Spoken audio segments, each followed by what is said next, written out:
श्याम मानव channel को आपका समर्थन देने के लिए चैनल को जरूर सब्सक्राइब करें। चैनल के नोटिफिकेशन पाने के लिए बेल आइकन भी दबाएं।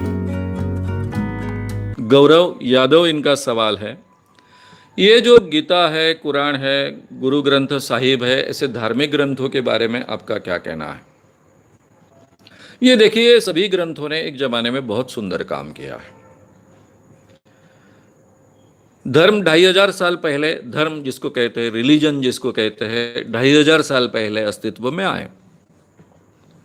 आज जो रिलीजन की व्याख्या की जाती है उसके अनुसार पहला बुद्ध धर्म है। जैन धर्म उसी के आसपास पैदा हुआ ऐसा माना जाता है। उसके बाद में यहूदी धर्म शायद 2300-2400 साल पहले, और 2000 साल पहले क्रिश्चियन धर्म, 1600 साल पहले मुस्लिम धर्म, ये आए। ये जो आज के एग्जिस्टिंग धर्म जो है, जिनको हम धर्म रिलीजन कहते हैं और हिंदू को कल्चर कहते हैं, उसको धर्म नहीं कहते हैं, इन्होंने बहुत अच्छा रोल मानवीय जीवन के इतिहास में निभाया है। इंसान को ऑर्गेनाइज करने का काम किया है, डिसिप्लिन करने का काम किया है, एक थोड़ी अच्छी सिस्टम खड़े करने का काम किया है, और इंसान के जीवन के हर क्षेत्र का ज्ञान बढ़ाने का काम किया है। जब भी कोई सोसाइटी को स्थिरता प्राप्त होती है तो अलग अलग विषयों का ज्ञान प्राप्त करने की वो सोसाइटी कोशिश करती है। यानी खाने पीने के रुच के लाले नहीं होंगे, थोड़ी बहुत सुरक्षितता होगी, खाद्य लड़ना नहीं पड़ेगा। तो वही सोसाइटी अलग अलग कलाएं हैं, अलग अलग संगीत जैसी कलाएं हैं, चित्रकला जैसी कलाएं हैं, अलग अलग ज्ञान के विषय हैं, वो एक्सप्लोर करती हैं, वो ज्ञान के विषय बढ़ते हैं, कलाएं बढ़ती हैं, और वो संस्कृति ज़्यादा विकसित होती है। तो हिंदू संस्कृति भी एक जमाने में बहुत विकसित संस्कृति थी। सभी धर्मों ने बहुत सुंदर रोल उस जमाने में निभाया है। अब गीता एक कोड ऑफ कॉन्डक्ट वाला तो ग्रंथ नहीं है। गीता एक साइकोलॉजिकल मार्गदर्शन करने वाला एक अच्छा ग्रंथ है। उसके बारे में कुछ मतभेद हो सकते हैं। कुरान ये जो है उसमें कोड ऑफ कॉन्डक्ट भी है हद तक, और मार्गदर्शन भी है साइकोलॉजिकल। गुरु ग्रंथ साहिब में भी इसी ढंग का है।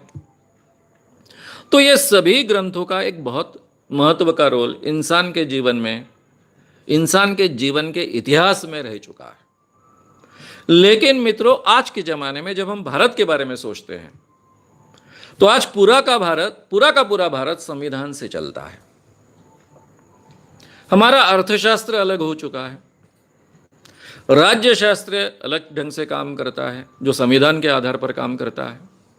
हमारा समाज शास्त्र अलग है, इसमें ना ही केवल कुरान काम कर सकता है, इसमें ना ही केवल गीता काम कर सकती है, इसमें ना ही गुरु ग्रंथ साहिब काम कर सकता है। यहाँ मुस्लिम भी है, क्रिश्चियन भी है, सिख भी है, बाकी धर्मों के लोग भी हैं, और सबको साथ लेकर चलना है। तो यहाँ कॉन्स्टिट्यूशन ही सही मायने में काम कर सकती है। इसमें से जो भी अच्छी बातें इन धर्म ग्रंथों में हैं उसका हर व्यक्ति ने उसकी तारीफ करनी चाहिए, जहाँ तक हो सके अपने जीवन में अमल में लाना चाहिए। लेकिन फाइनल निर्णय हमारे कॉन्स्टिट्यूशन का होना चाहिए, तो ही भारत कर हम सही माने में जी पाएंगे। हमारी कॉन्स्टिट्यूशन ऐसी है जिसने पहली बार इंसान को इक्वेलिटी दी है, लिबर्टी दी है, फ्रैटर्निटी दी है, और जस्टिस देने की कोशिश कर रही है। ये इंसान के जीवन में भारत जैसे देश में पहली बार हो चुका है, और इसलिए हमको कॉन्स्टिट्यूशन के आधार पर पूरे देश को चलाना चाहिए, देश ने चलना चाहिए। हर नागरिक की सोच कॉन्स्टिट्यूशन के आधार पर होनी चाहिए।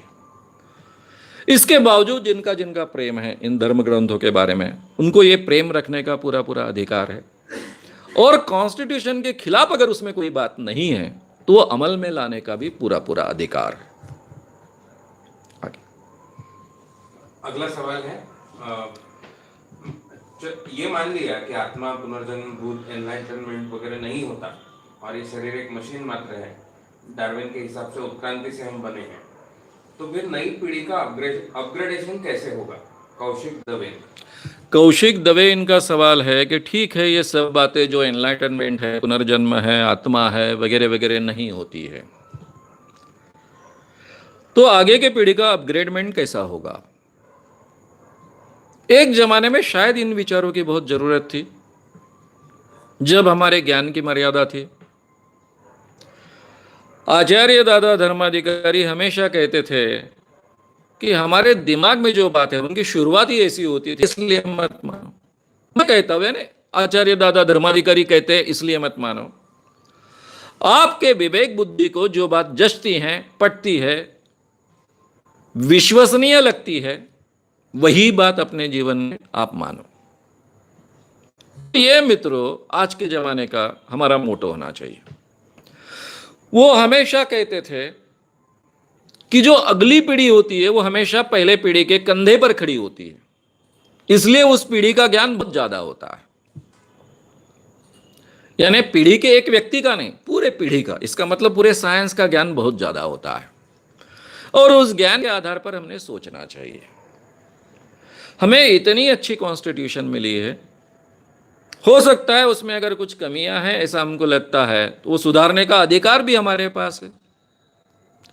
तो उसके आधार पर हमने संस्कारों को प्लान करना चाहिए कि इनको किस ढंग के संस्कार दिए जाएंगे।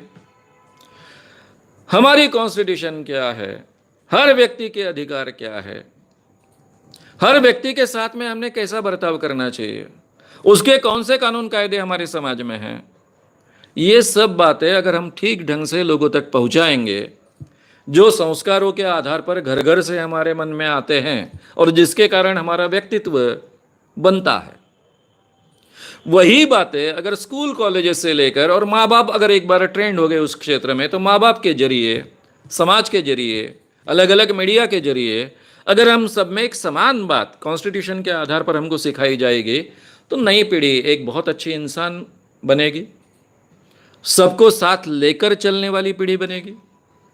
इसके धर्म के आधार पर, जात के आधार पर किसी को असमान नहीं माना जाएगा, स्त्री है करके किसी को कम आका नहीं जाएगा, सबको समानता से देखने का एक दृष्टिकोण हमको प्राप्त होगा। उस ढंग के संस्कारों के बारे में हमने सोचना चाहिए। केवल एनलाइटन पर हमारा विश्वास है, आत्मा पर हमारा विश्वास है, इसलिए हमारे जीवन का कोई भला होने की गुंजाइश नहीं है। ये एनलाइटन के आधार पर कितने लोगों को ठगा जाता है, आत्मा के नाम पर कितने लोगों की ठगी होती है, धर्म में जो अच्छी बातें होती है उसके बहुत अच्छे फायदे आज तक मानवीय जीवन में हमको प्राप्त हो चुके हैं, तो उसी का आधार लेकर भी शोषण करने वाले, ठगी करने वाले कुछ लोग होते हैं। तो इसलिए वहां हमने रुकना नहीं चाहिए। मैं ऐसा मानता हूं कि कॉन्स्टिट्यूशन हमारे जीवन का हिस्सा बनना, उसके आधार पर हम पर नए पीढ़ी पर संस्कारना और उसी को सर्वोपरि मानना, ये जो नया नागरिक बनना है, देश का नागरिक बनना है, उस दिशा में हमने चलने का प्रयास करना चाहिए। धर्म की जो भी अच्छी बातें हैं वो कॉन्स्टिट्यूशन में हमने ऑलरेडी एक्सेप्ट की है, हमारे कायदे कानून में वो आ चुकी है। उसमें अगर कोई बदलाव की गुंजाइश है तो वो करने का हमको पूरी तरह से अधिकार है। पहले किसी ने कहा है इसलिए उसको स्वीकारो, ये आज के जमाने में पॉसिबल नहीं होगा। पहले किसी ने कहा है वो बहुत महत्व का है, मानवीय जीवन के लिए, मानवीय जीवन के धारणा के लिए बहुत महत्व का है, इसलिए उसको हमें स्वीकारना चाहिए। ये बात 100% सही है और वही हम कॉन्स्टिट्यूशन में स्वीकारते आए हैं। इसलिए कॉन्स्टिट्यूशन हमारे संस्कारों का, जीने का, आगे चलने का, हमारे राष्ट्र को चलाने का आधार होना चाहिए। एक पार्ट सवाल में वो भी था कि उत्क्रांति अभी भी चलती है क्या? अच्छा, और जो नई पीढ़ी का अपग्रेडेशन उत्क्रांति से भी होता है या क्या, उसका कितना इम्पोर्टेंस? ये सवाल उसके साथ में और भी था कि उत्क्रांति अभी भी होती है क्या, इवोल्यूशन डार्विन का जो सिद्धांत है वो अभी भी होता है क्या? देखिए, उत्क्रांति कोई 100-200 सालों में ध्यान में नहीं आती है। इंसान में जो बदलाव हुआ है वो करोड़ों सालों में हुआ है, और हमारी जो जानकारी है आज की वो 4-5 हजार साल के ऊपर की नहीं है। सही में देखा जाए तो हमारी जानकारी ठीक ढंग से 2000 सालों की भी नहीं है। ज्यादा से ज्यादा हमारी जानकारी 5000 सालों की है, और इवोल्यूशन के स्टेज में 5000 साल ये निग्लिजिबल पीरियड है। यानी जिसको हम इवोल्यूशन कह रहे हैं उस तरीके से तो आज के पीढ़ी में आपको कोई बदलाव मिलने वाला नहीं है। उसके लिए कुछ लाखों साल जाने पड़ेंगे, तब आपको यह बदलाव महसूस होगा। लेकिन दिमाग के क्षेत्र में जो इवोल्यूशन हो रहा है, इसको इवोल्यूशन ये शब्द करेक्ट नहीं है, मैं विकास कहूँगा, वो विकास कितना फास्ट है इसके बारे में आप सोचिए। मैं आज अगर जो भी मोबाइल खरीदता हूं, उस मोबाइल के 10% भी ऑपरेशंस मुझे नहीं आते, जबकि बहुत विषयों का मुझे अच्छा ज्ञान है। मैं कोशिश भी करूंगा तो 15% ऑपरेशंस मुझे आएंगे। लेकिन आज का 7-8 साल का बच्चा उठाइए, उसके हाथ में मेरा मोबाइल दे दीजिए, वो कुछ ही माह में मोबाइल हर ऑपरेशन ऑपरेट करेगा। अब आप इसको क्या कहोगे? ये जो तंत्र उपयोग में लाने की जो क्षमता है वो आज के पीढ़ी के बहुत बढ़ गई है। जानकारी प्राप्त करने की जो क्षमता है वो बहुत बढ़ गई है। तो ये पीढ़ी को जिस ढंग का एक्सपोजर मिलता है उसके आधार पर वो अपने माइंड का बहुत अच्छे ढंग से उपयोग कर सकते हैं, और करते हैं। कितना फास्ट करते हैं। मेरे उम्र का हर व्यक्ति अचंभित हो जाता है कि ये लड़के इतने छोटे छोटे उम्र के 10 साल का लड़का इतना फास्ट सब चीजें कैसे कर लेता है, ये कैसे इसने आत्मसात किया। मैं कोशिश करता हूं फिर भी उसके आसपास नहीं जा सकता। तो ये इवोल्यूशन नहीं है, लेकिन हमारे दिमाग का विकास है। इतनी कॉम्प्लिकेटेड चीजें वो इतने आसानी से कर लेता है, एक बार करने के बाद उसको बराबर ध्यान से याद रहता है, वही ऑपरेशंस बार बार रिपीट कर सकता है। और मेरे जैसा व्यक्ति एक ऑपरेशन सीखता है, 2 दिन बाद फिर वही ऑपरेशन करते वक्त कई दिक्कतें आती हैं। तो मित्रों, ये इवोल्यूशन डार्विन का उत्क्रांतिवाद का जो सिद्धांत है उसके रिजल्ट्स आने के लिए तो आपको काफ़ी साल लगेंगे, लाखों साल लगेंगे, तभी आपके इवोल्यूशन में कुछ बदलाव आपको महसूस होगा। लेकिन नए टेक्नोलॉजी के कारण, नए एक्सपोजर के कारण आगे की पीढ़ी कितनी फास्ट हो रही है, कितनी बदल रही है, ये हम महसूस करते हैं। अगला सवाल। अगला सवाल जो राम सेतु के जो लोकेशन समझा जाता है, वहां पे जो पत्थर मिलते हैं, तैरते हैं, इसके वीडियोस भी मिले हैं। तो ये ऐसा क्या ये केवल अंधश्रद्धा है या इसके पीछे कोई साइंटिफिक रीजन? ये जो पानी पर पत्थर तैरते मिलते हैं, अभी मुझे याद नहीं है ठीक ढंग से। वो पत्थर की क्वालिटी ऐसी है कि वो पानी पर तरंगते हैं, लेकिन उसका कोई पुल नहीं बनाया जा सकता है क्योंकि वो हिलते भी उतने ही हैं। अगर मैं अभी चेन्नई गया था, फिर वहाँ से राम सेतु जहाँ है ऐसा कहा जाता है उस एरिया में भी गया था।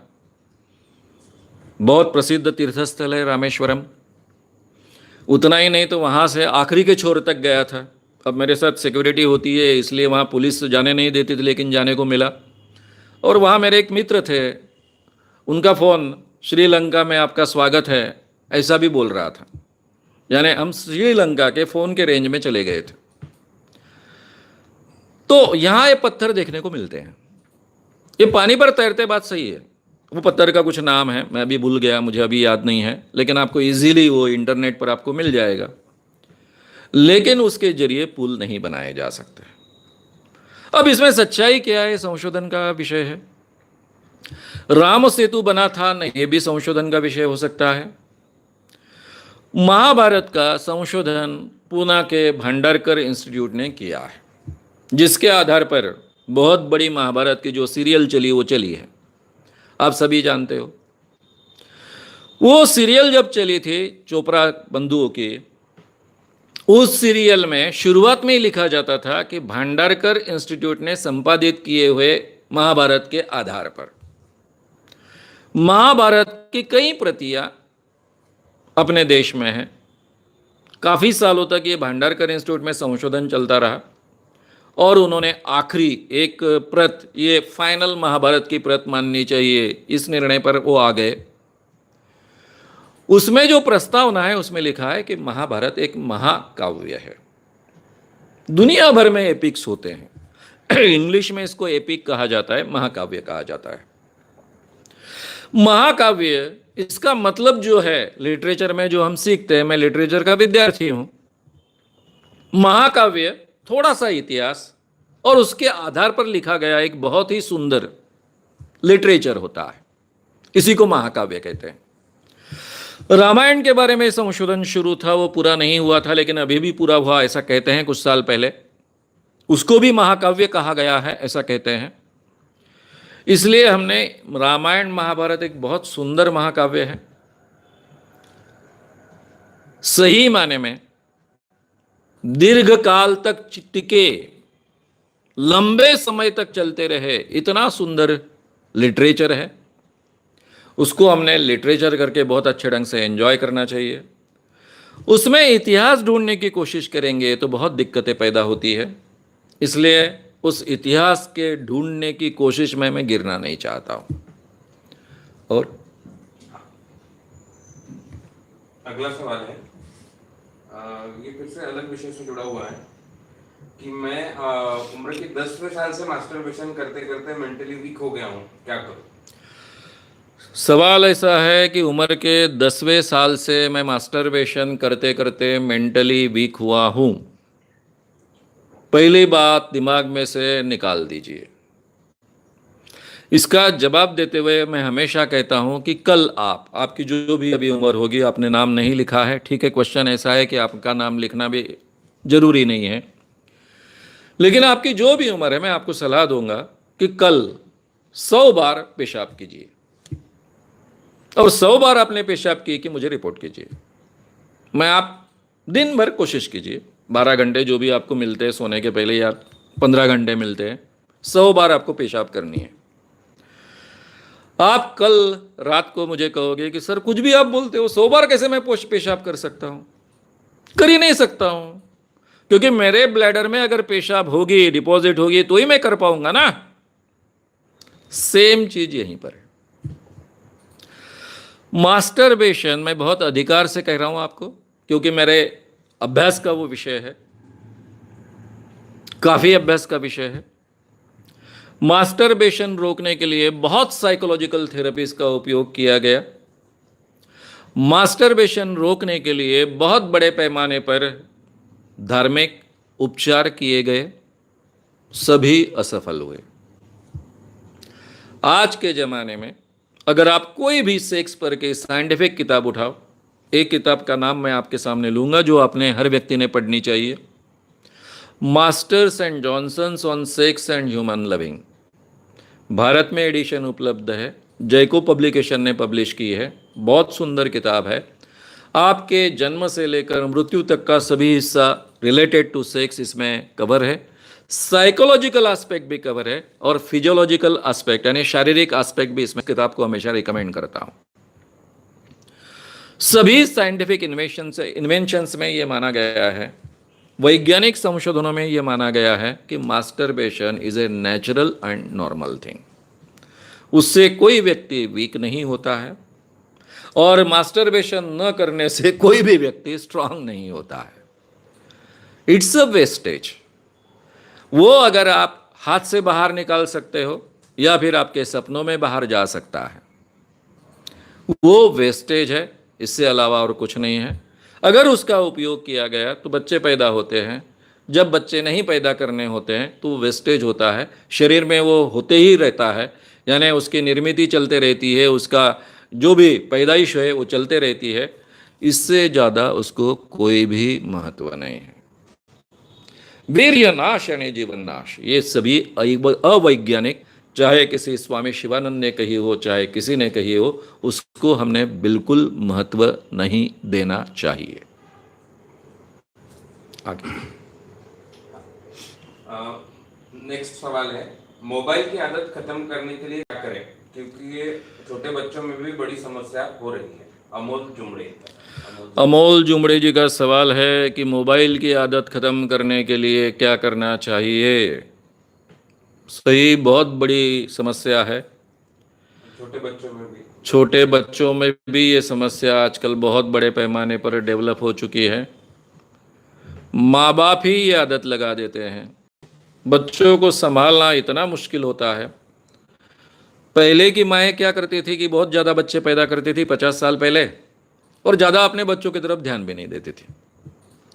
घर में काफ़ी लोग रहते थे, बच्चे उनमें पलते बढ़ते थे, एक दूसरे के साथ में खेलते खेलते बढ़ते थे, रोते थे, गिरते थे, बुरी अवस्था में रहते थे, फिर भी अपने बढ़ते रहते थे।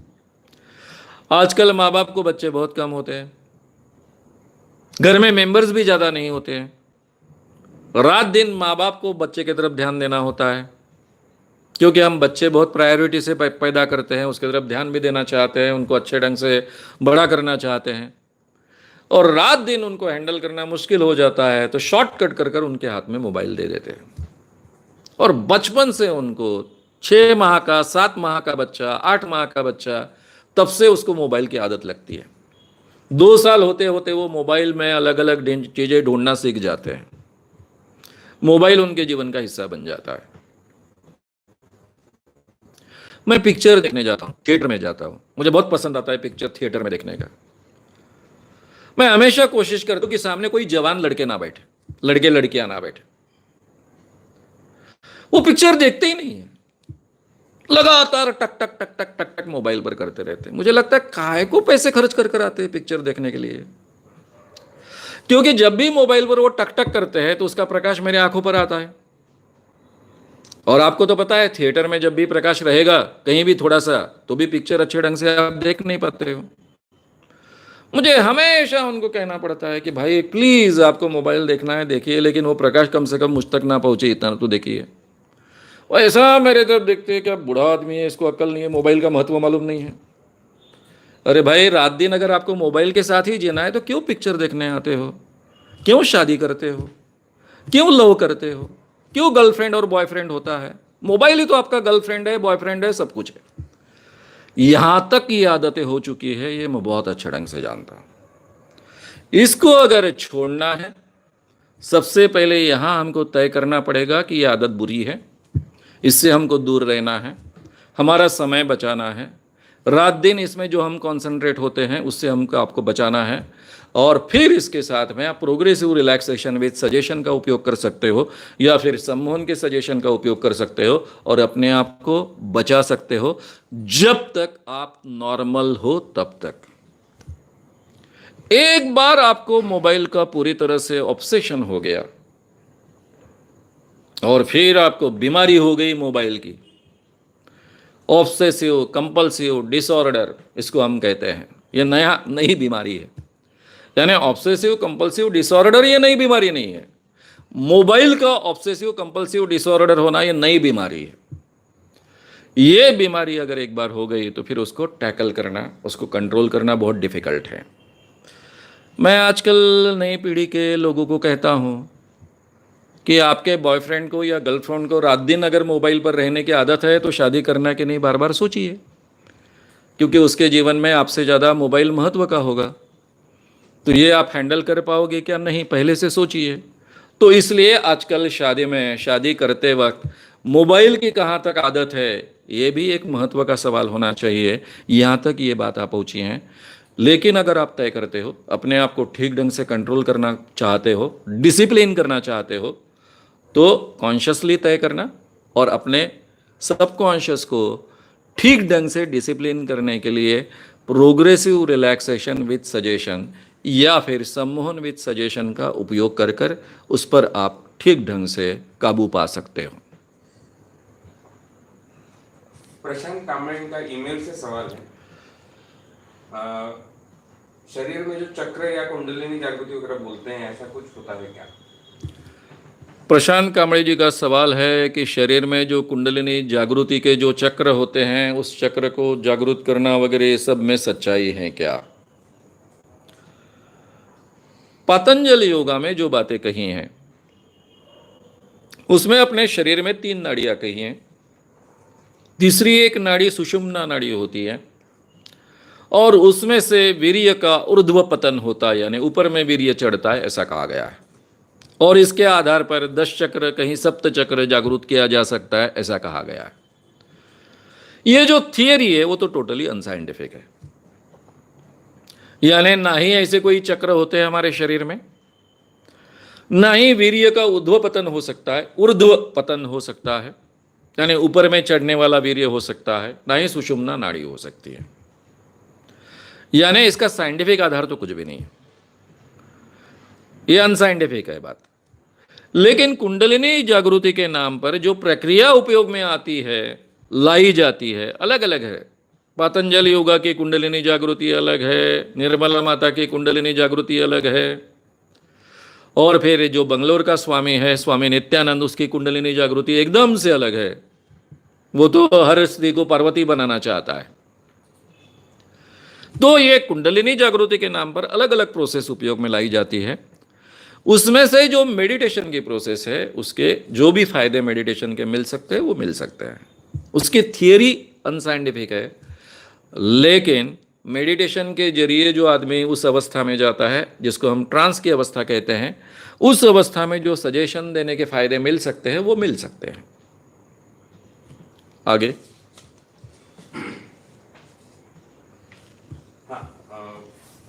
शेख रियाज इनका सवाल है, मैं फिर से बताऊंगा ना। नौकरी ही नहीं मिलती तो स्टूडेंट पढ़ाई ही क्यों करे? शेख रियाज। शेख रियाज इनका सवाल ऐसा है कि नौकरी ही नहीं मिलती तो स्टूडेंट्स ने पढ़ाई क्यों करनी चाहिए। सवाल बहुत अच्छा है, सबके मन का सवाल है। ये देखिए, मैंने नौकरी मिलने के लिए पढ़ाई करने की बात कही नहीं है, ना ही मेरे जीवन में मैंने इस बात को महत्व दिया है। अब ये बात अलग है कि मैंने इंग्लिश में क्यों किया। मेरी रुचि तो साइकोलॉजी में ज़्यादा थी, लेकिन मैं जहाँ पला बढ़ा वहाँ पर मुझे साइकोलॉजी पढ़ने का अवसर ही नहीं था, क्योंकि मेरे कोई कॉलेज उस ढंग का उपलब्ध नहीं था। मैं सोशियोलॉजी की बहुत पढ़ाई की, मैंने अर्थशास्त्र की पढ़ाई की, राज्यशास्त्र की पढ़ाई की, साइंस के क्षेत्र में कंपलसरी कुछ सब्जेक्ट का मैंने अभ्यास भी किया। बहुत अलग अलग विषयों का मैं अभ्यास करते गया। मैंने एमए किया क्योंकि मेरे प्राध्यापक मुझे कह रहे थे कि भाई तुम इंग्लिश लिटरेचर में एमए कर डालो, क्योंकि तुम्हारा कोई भरोसा नहीं, तुम क्या करोगे इसकी कोई गारंटी नहीं है, ठीक ढंग से नौकरी करोगे इसकी भी गारंटी नहीं। इसलिए उस जमाने में इंग्लिश लिटरेचर में काफ़ी स्कोप था। कॉलेजेस में प्राध्यापकों की बहुत कमी थी इंग्लिश लिटरेचर के, इसलिए मेरे प्राध्यापकों ने मुझे आग्रह किया और मैंने भी एक स्टेपिंग स्टोन मानकर इंग्लिश लिटरेचर में एमए किया। क्योंकि मेरे ज़माने में, यानी 1970s की बात मैं कर रहा हूँ, उस जमाने में डिग्रियों के आधार पर नौकरियां मिलती थी। एक बार आपने बी कर डाला, बैचलर ऑफ इंजीनियरिंग कर डाला, तो आपको 100% नौकरी मिलनी है। डॉक्टर को तो अलग से नौकरी की जरूरत थी ही नहीं, नौकरी भी मिल सकती थी, व्यवसाय भी कर सकते थे। अगर आपने अच्छे ढंग से सेकंड क्लास में अगर एमए पास कर लिया तो आपको प्राध्यापकी कहीं ना कहीं तो मिलने वाली है। तो हमारे ज़माने में, मैं 70s की बात कर रहा हूँ, 71, 74, 78 तक के, उस जमाने में डिग्री के आधार पर नौकरियां भारत में बड़े पैमाने पर मिल सकती थी। सबको ही मिलती थी ऐसा नहीं है। जैसे कि मराठी में एमए करने के बाद में नौकरी मिलेगी इसकी गारंटी नहीं, इकोनॉमिक्स में करेंगे तो गारंटी नहीं, केवल इंग्लिश लिटरेचर में करेंगे तो गारंटी है, ऐसी सिचुएशन तब भी थी। लेकिन बी करेंगे तो गारंटेड नौकरी मिलेगी, एमबीबीएस करेंगे तो गारंटेड आपको आपका जीवन अच्छा हो जाएगा, ऐसे काफ़ी विषय थे। हमारे ज़माने में केवल डिग्रियों को कीमत थी। आपको कितना उस विषय का ज्ञान है इससे कोई लेना देना नहीं था। आपको सही में उस विषय का कुछ आता है कि नहीं, इससे भी कोई लेना देना नहीं था। एक बार आपको नौकरी मिल गई कि आप परमानेंट लग गए, क्योंकि कोई प्राइवेट कॉलेजेस नाम की जो भी चीज़ होती थी वो भी सरकार के डोनेशन पर ही चलती थी। तो नेचुरली केवल डिग्री को कीमत थी मेरे ज़माने में। इसलिए मैं हमेशा कहता हूं कि मेरे ज़माने में अगर कोई पत्थर भी और उसको डिग्री है तो भी उसको बहुत महत्व था। आज के ज़माने में आप कोई भी डिग्री प्राप्त करो, आपको कोई नौकरी की गारंटी नहीं है। शायद एक स्टेपिंग स्टोन हो सकता है कि बहुत अच्छी डिग्री आपने प्राप्त की इसलिए आपको अच्छी नौकरी मिल गई, लेकिन वो नौकरी परमानेंट डिग्री के आधार पर नहीं रहने वाली है। वो नौकरी आपके योग्यता के आधार पर रहने वाली है। यानी जिस चीज के लिए आपका अपॉइंटमेंट हुआ है, उस क्षेत्र की जो आवश्यकताएं हैं वो आप कितनी पूरी कर सकते हो, और वो डिग्री के आधार पर नहीं हो सकता है। उसमें आपका व्यक्तित्व कैसा है, आप उन चीजों को किस ढंग से हैंडल करते हो, आपको उस विषय का कितना गहराई से ज्ञान है, और केवल थियोरेटिकल नहीं तो वो थियोरेटिकल ज्ञान का रूपांतरण आप कितना प्रैक्टिकल ज्ञान में कर सकते हो, इन सभी चीज़ों पर आपके काम का सक्सेस डिपेंडेंट है। इसलिए मित्रों, मैं आज का ज़माना बहुत अच्छा है ऐसा उल्टा मानता हूँ। इस ज़माने में आपके डिग्री को कोई कीमत नहीं है। इस ज़माने में आपके योग्यता को बहुत बड़ी कीमत है, और योग्यता सिद्ध करने के लिए कई अवसर भी हमको प्राप्त होते हैं। अब सीधी सी बात कर लीजिए ना, मैं पत्रकार रह चुका हूं, काफी सालों तक पत्रकार कर काम कर चुका हूं, अलग अलग मीडिया में हैंडल करते आया हूं, लेकिन ये मीडिया मेरे हाथ में कभी नहीं थे। पत्रकार कर मैं जब काम कर रहा था तब मैं जो मुझे पसंद था वही लिखता था। एक जमाना था संपादक बहुत आदर करते थे ऐसी चीजों का, लेकिन वो शर्त के साथ मैं आज नहीं जी सकता हूं। आज तो मुझे संपादक कहेगा वही लिखना पड़ेगा। टीवी पर मैं लाख अच्छे ढंग से अपनी बात रखना चाहता हूं, लेकिन मेरे हाथ में नहीं है। टीवी का जो भी होगा वो तय करेगा कि मैं कितना बोलूं, कितना समय बोलूं, कितना नहीं बोलूं। लेकिन मित्रों, आज के जमाने में मुझ जैसे व्यक्ति को एक अवसर मिला, जिसने हमेशा मीडिया हैंडल किया है, उसको बहुत अच्छा सुंदर अवसर मिला। ये यूट्यूब लाइव है, फेसबुक लाइव है। यहां मैं जो बात कहना चाहता हूं, अगर मैं दायरे में बोलता हूं, मेरे कॉन्स्टिट्यूशन के दायरे में, उसका उल्लंघन नहीं करता हूं, किसी व्यक्ति का अपमान नहीं करता हूं, मुझे जो बात मुझे कहनी है वो मैं बहुत अच्छे ढंग से कह सकता हूं।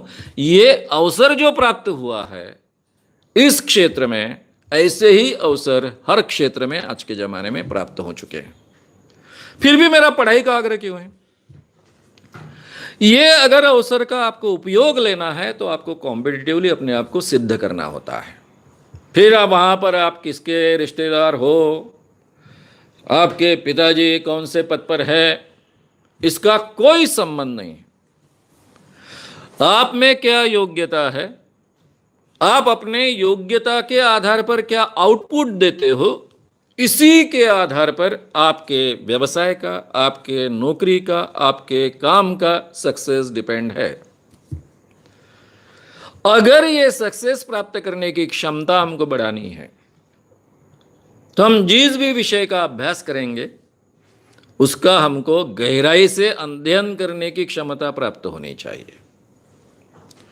जो व्यक्ति एक विषय में बहुत अच्छे ढंग से ज्ञान प्राप्त कर सकता है, वह व्यक्ति अगर उसकी रुचि है और परिश्रम करने की तैयारी है, मेहनत करने की तैयारी है, तो कोई भी विषय में उतना ही सुंदर ज्ञान प्राप्त कर सकता है। उसके लिए उसको कोई कॉलेज ज्वाइन करने की जरूरत नहीं, कोई डिग्री ज्वाइन करने की जरूरत नहीं।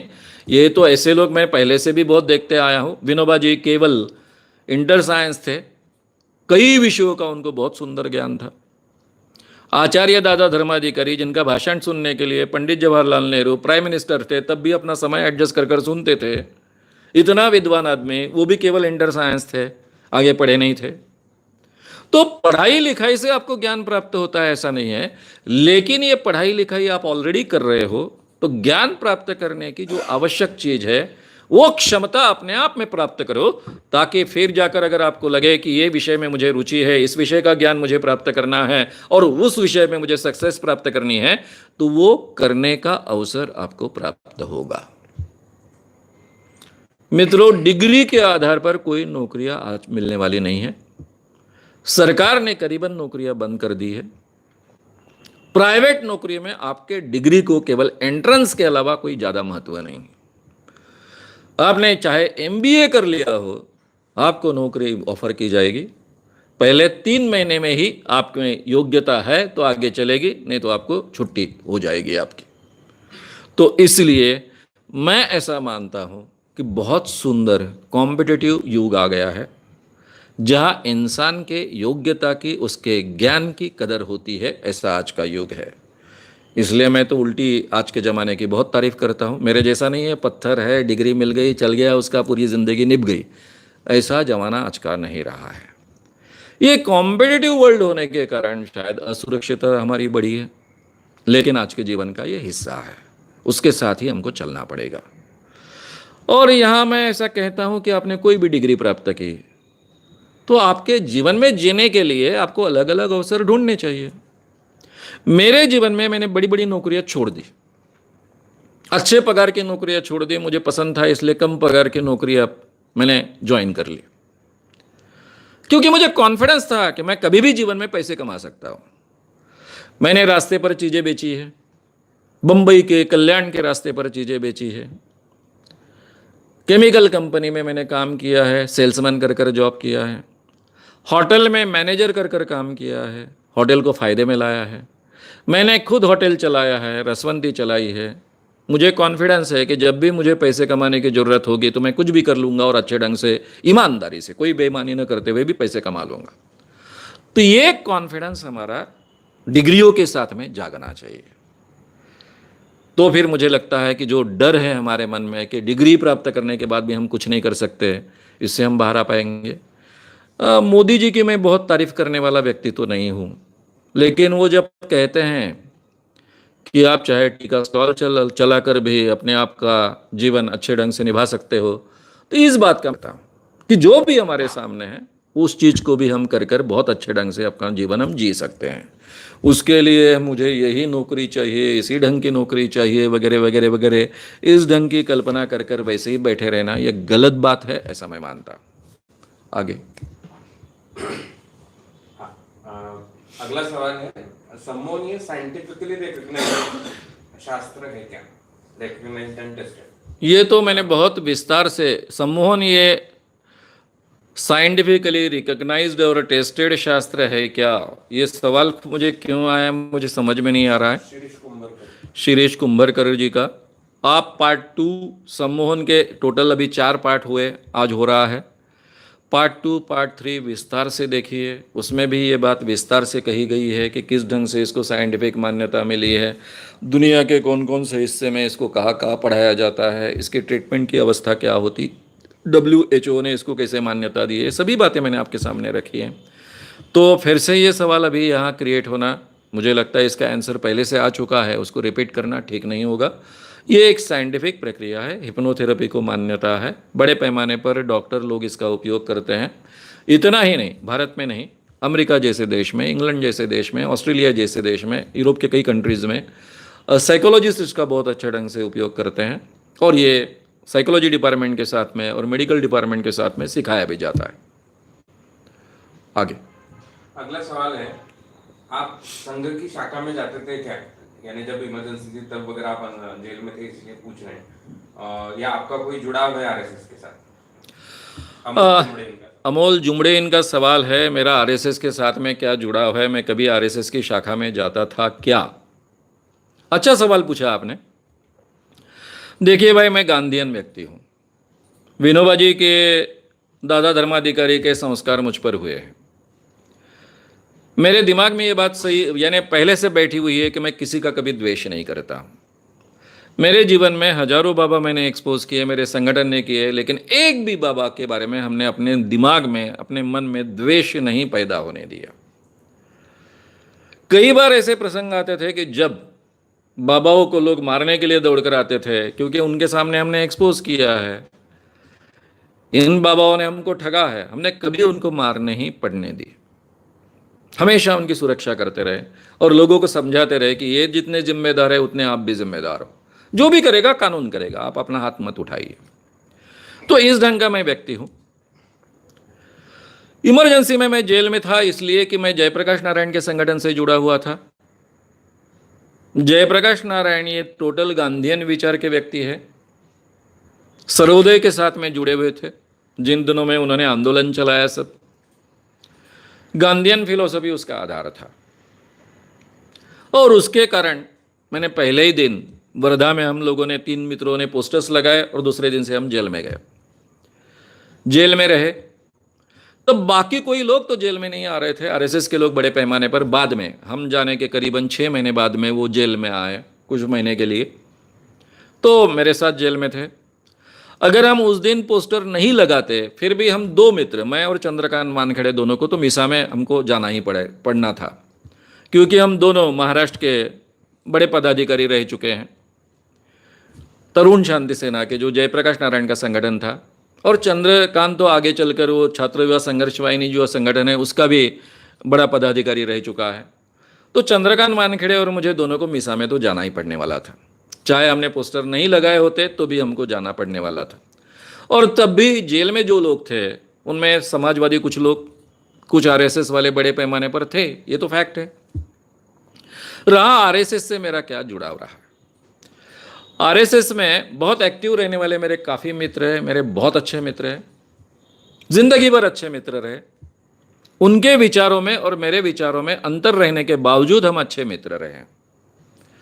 मेरा एक बहुत नज़दीक का मित्र है, आपको अचरज लगेगा, हम बहुत अच्छे मित्र हैं, साथ में काम करते थे। और वो मित्र, नाम नहीं लूंगा मैं, क्योंकि जिस क्षेत्र में मैं बात कर रहा हूं इसलिए नाम लेना उचित नहीं है, वो सत्य साई बाबा का परम भक्त है। और मैं सत्य साई बाबा के बारे में रोज अपने भाषण में बोलता हूं। फिर भी हम बहुत, वो भी बहुत बड़ा पत्रकार है, लोकसत्ता का पत्रकार है। तो इस ढंग से मैं अपना जीवन जीते आया। मैंने तरुण भारत में काम किया है। आरएसएस के जो बौद्धिक प्रमुख रह चुके हैं, मागो वैद्य, वो मेरे संपादक रह चुके हैं। उन्होंने ही मुझे संपादक, यानी उन्होंने ही मुझे पत्रकार बनाया। हालांकि मैं ऐसी अवस्था में था कि मुझे कोई भी तरुण भारत जैसे इतने बड़े पेपर में पूरा का पूरा एक कॉलम, जो यूनिवर्सिटी पर कॉलम था, विद्यार्थियों के लिए कॉलम था, युवकों के लिए कॉलम था, ऐसा कॉलम का कॉलम दे दे, ऐसा संभव नहीं था। ना ही मेरा उनके साथ में कोई रिश्ता हो सकता था, ना ही उनके साथ में कोई संगठन में काम करता था, ना मैं आरएसएस का था, ना मेरे पिताजी आरएसएस के थे। इसके बावजूद केवल उन्होंने मेरी एक्टिविटीज़ देखकर उन्होंने मुझे चांस दिया, और उस चांस का बहुत अच्छे ढंग से मैंने उपयोग किया। आरएसएस के लोगों के साथ में मेरी काफ़ी अच्छी मित्रता है, लेकिन फिर भी मेरे विचार अलग है, उनके विचार अलग है। ये उनको भी पता है, मुझे भी पता है। मैं अपने विचारों के बारे में हमेशा स्पष्ट रहता हूँ, अपने विचारों के बारे में आग्रही रहता हूँ, लेकिन दूसरों के विचार मुझसे भिन्न है, अलग है, इसलिए हमेशा उनके बारे में मैं बुरा बोलते नहीं रहता हूँ। जहाँ ज़रूरत होती है मैं अपना मतभेद, मेरे विचारों की जो अलग बात है वो रखता हूँ, लेकिन उस व्यक्ति पर मैं कभी टिका नहीं करता। आपने मुझे कभी सुना है किसी और व्यक्ति के बारे में मैं कुछ बोल रहा हूँ, मेरा एक बाबा का क्षेत्र छोड़ दिया तो उनके बारे में भुला भरा कर रहा हूँ, कह रहा हूँ, ऐसा कभी मैं बोलता नहीं। तो मैं आरएसएस की विचारधारा का नहीं हूँ, ये बहुत अच्छे ढंग से उनको पता है। मागो वैद्य जी ने जब मुझे एक कॉलम दिया तब मुझे कहा था, इस शब्दों में कहा था कि मैं जानता हूँ कि तुम आरएसएस की विचारधारा के नहीं हो, तुम हमसे अलग हो। मानी जाती है कि तरुण भारत में जिस जात के लोग ज़्यादा होते हैं उस जाति के भी नहीं हो, इसके बावजूद तुम बहुत अच्छा काम कर रहे हो, और इसलिए ये कॉलम मैं तुमको दे रहा हूं। वो स्पष्ट थे, मैं भी स्पष्ट था। इस ढंग से मैं अपने जीवन में जीते आया हूं। आरएसएस के लोग मेरे एनिमीज नहीं हैं। गांधीयन लोग मेरे बहुत ही मित्र हैं, इसलिए वो सब कुछ है ऐसा भी नहीं है। मैं गांधीयन विचारधारा का हूँ। जो लोग अच्छा काम जीवन में करते हैं उन सबके साथ उनका मैं बहुत आदर करता हूँ, उनके अलग विचारों का भी मैं आदर करता हूँ। विचारों से मैं बहुत प्रोग्रेसिव हूँ, उसमें कोई एडजस्टमेंट अपने जीवन में, अपने कहने में, अपने कथनी में, करनी में नहीं करता हूँ, लेकिन प्रोग्रेसिव होने का प्रदर्शन भी नहीं करता हूँ।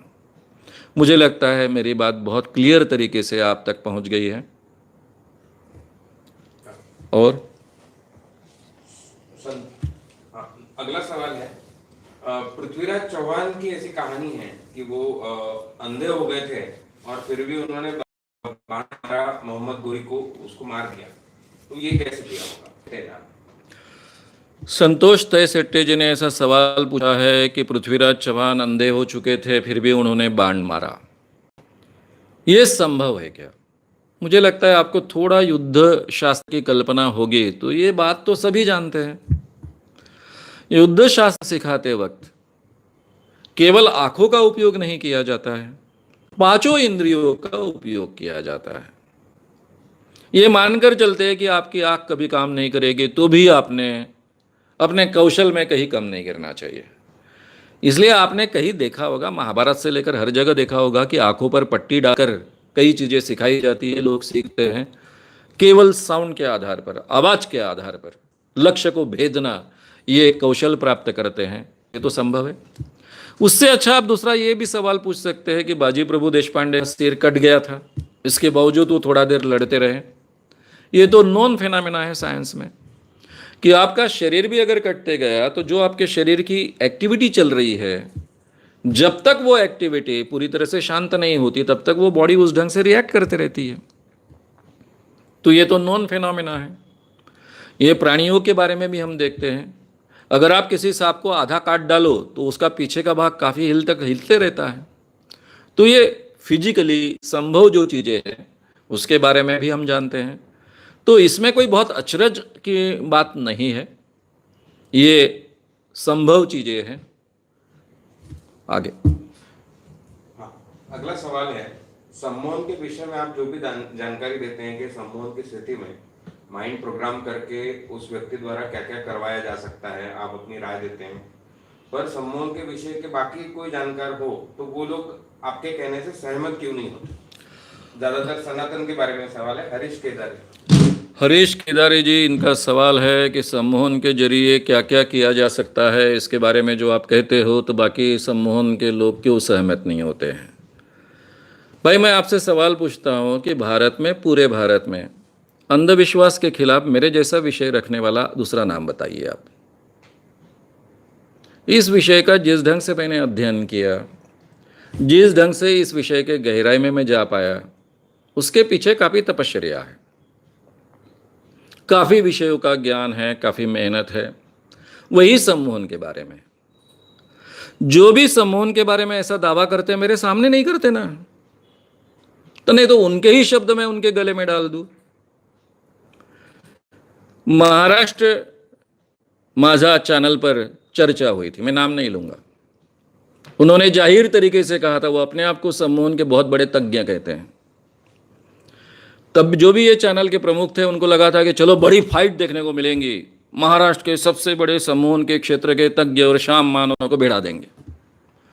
2 घंटे का प्रोग्राम तय हुआ था, लाइव प्रोग्राम तय हुआ था।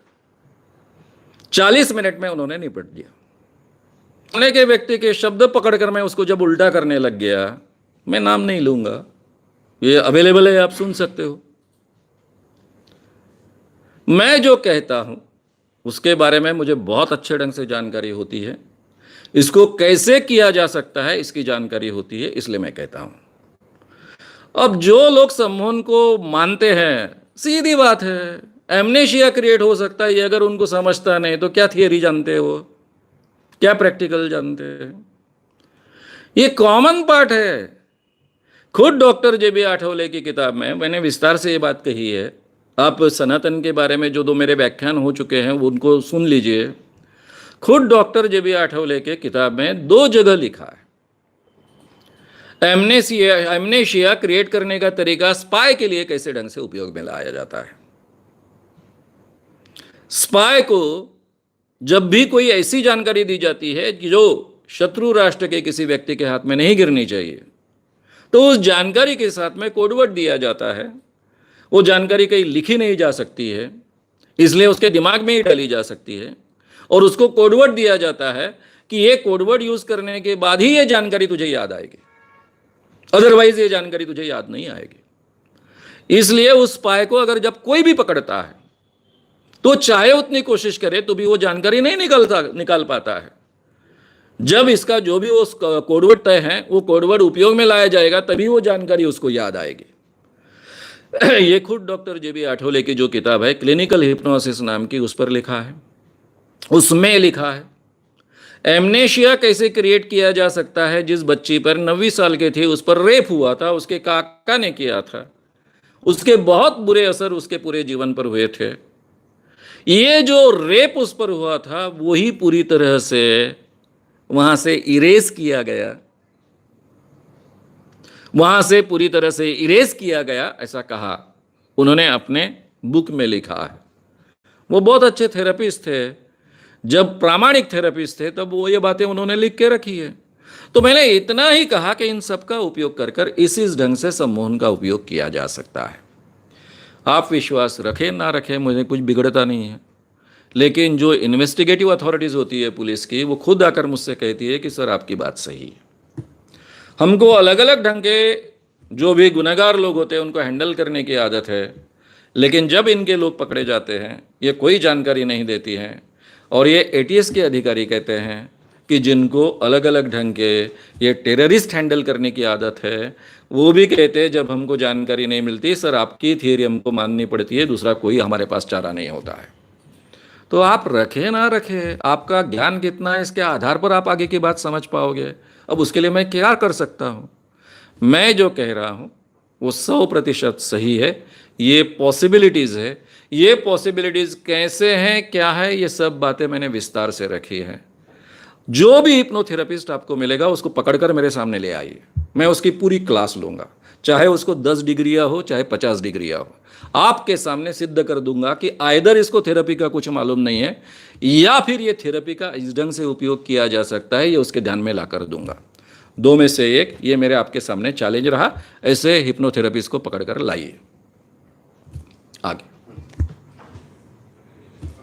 अगला सवाल है, इनकी बेटी 10वीं कक्षा में है, उसके लिए आप क्या सजेशंस देंगे? श्याम मावल।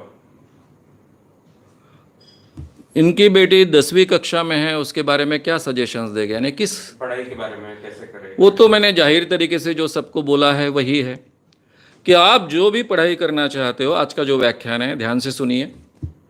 अभी सम्मोहन शायद मैं सिखा नहीं पाऊंगा, लेकिन ऑलरेडी प्रोग्रेसिव रिलैक्सेशन किस ढंग से हम उपयोग में ला सकते हैं इसके बारे में मैंने आपके सामने बात रखी है।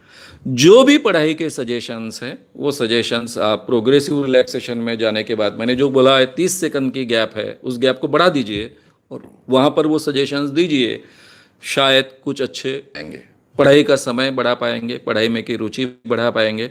लेकिन ये निर्णय उस बेटी का होना चाहिए। मुझे पढ़ाई करनी है, एकाग्रता से करनी है, मुझे डिसिप्लिन से पढ़ाई करनी है, टाइम टेबल के अनुसार पढ़ाई करनी है, ये सब निर्णय उसके होने चाहिए और वो कोशिश करेगी तो उसको डेफिनेटली रिजल्ट्स मिलेंगे।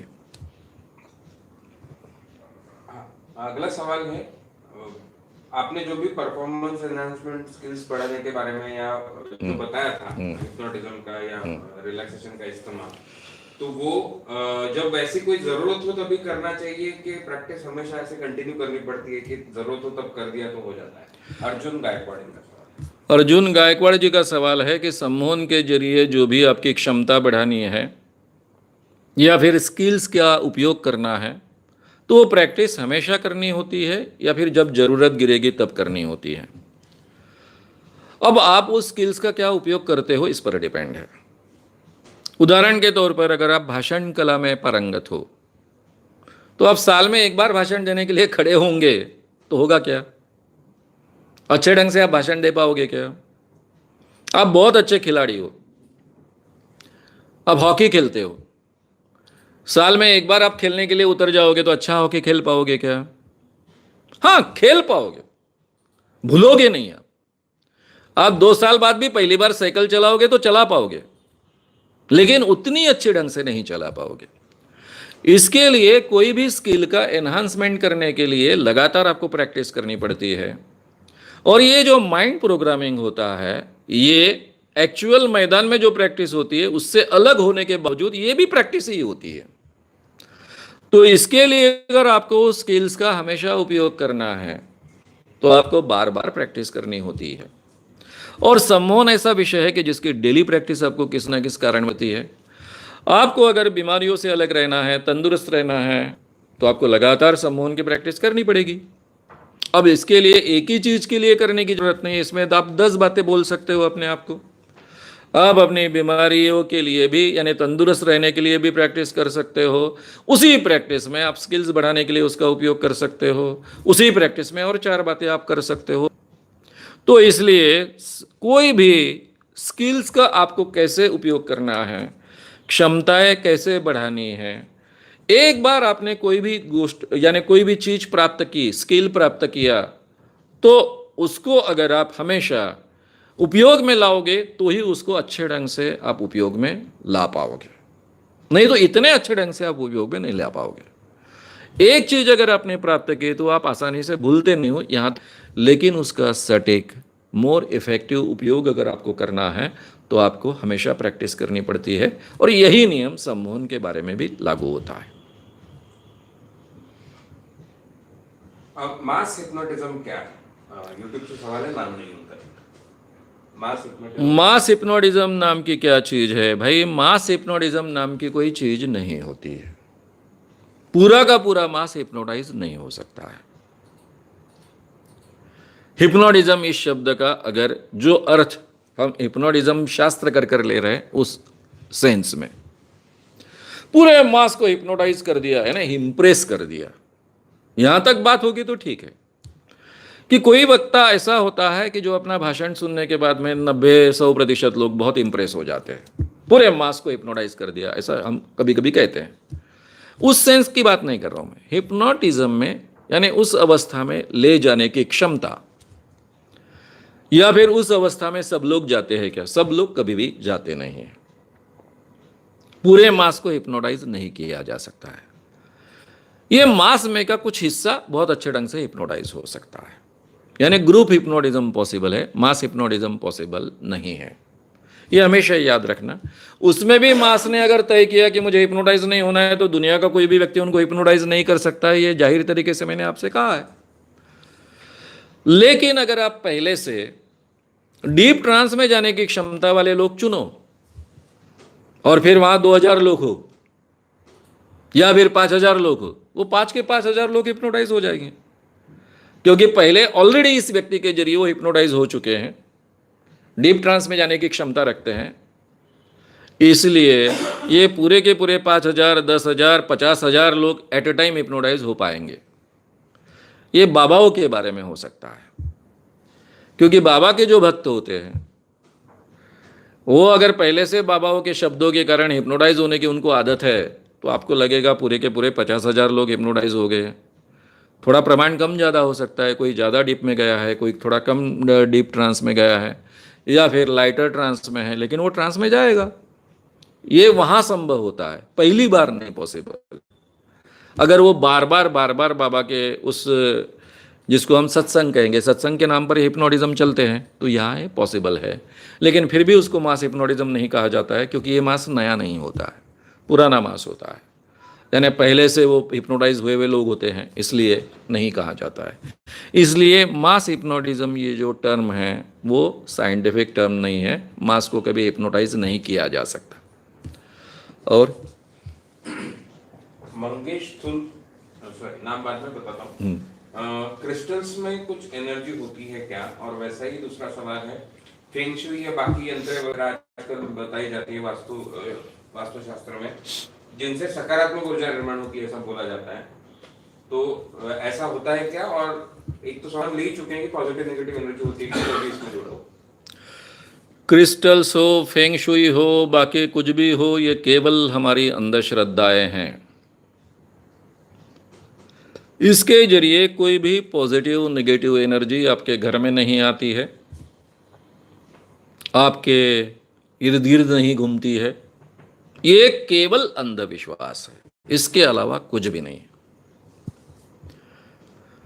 अब ये फेंग शुई बौद्ध धर्म के साथ जुड़ी हुई है, और डॉक्टर बाबा साहब आम्बेडकर कहते हैं कि बौद्ध धर्म बहुत ही रैशनल है, तो ये फेंग शुई कैसी चलेगी वहां पर? हम विशिष्ट तरीके से कोई चीज हमारे घर में रखेंगे तो हमारे घर में सब अच्छा हो जाएगा, हमारे घर में संपत्ति चली आएगी, पति पत्नी का बहुत अच्छा निभेगा, घर में आसानी से कोई मृत्यु नहीं होगी, कोई बीमार नहीं होगा। ये कैसे पॉसिबल है, कैसे संभव है? ये बिल्कुल संभव नहीं है।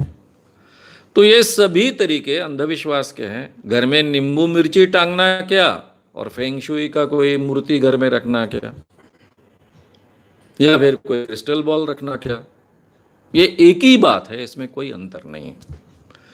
केवल हमको जो फायदे मिल सकते हैं वो सजेशन के कारण मिल सकते हैं, जैसे सजेशन के कारण फायदे मिल सकते हैं, वैसे अंधविश्वास के कारण हम निगेटिव सजेशन ले सकते हैं और उसके कारण उसके बुरे परिणाम भी हम पर हो सकते हैं।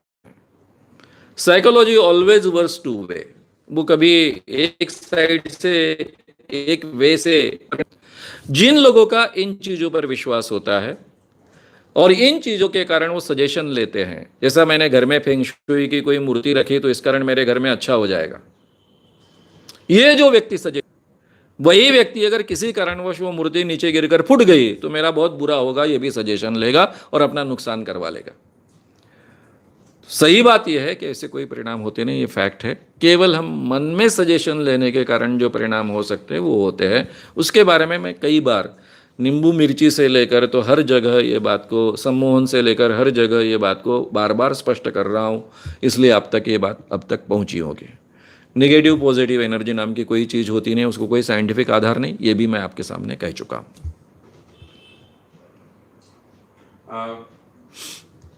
अगला सवाल है, जिस तरह से विज्ञान आगे बढ़ा और बढ़ रहा है, कई असंभव सी लगने वाली खोजें हुई हैं, पर उसके मुकाबले आपको ऐसा लगता है कि मनोविज्ञान अभी बाल्यावस्था में है और आगे जब वो आगे की खोजें उसमें होंगी तो बहुत नई नई चीजें संभव होंगी? भागीरथ चावड़ा था। भागीरथ चावड़ा जी का सवाल है कि विज्ञान में काफ़ी अनुसंधान हुए, काफ़ी खोजें हुई, उसमें बहुत नई नई बातें मिली है, तो मनोविज्ञान यानी मानसिक विज्ञान, साइकोलॉजी के क्षेत्र में भी ऐसी कई बातें आगे चलकर सामने आएगी। ये देखिए,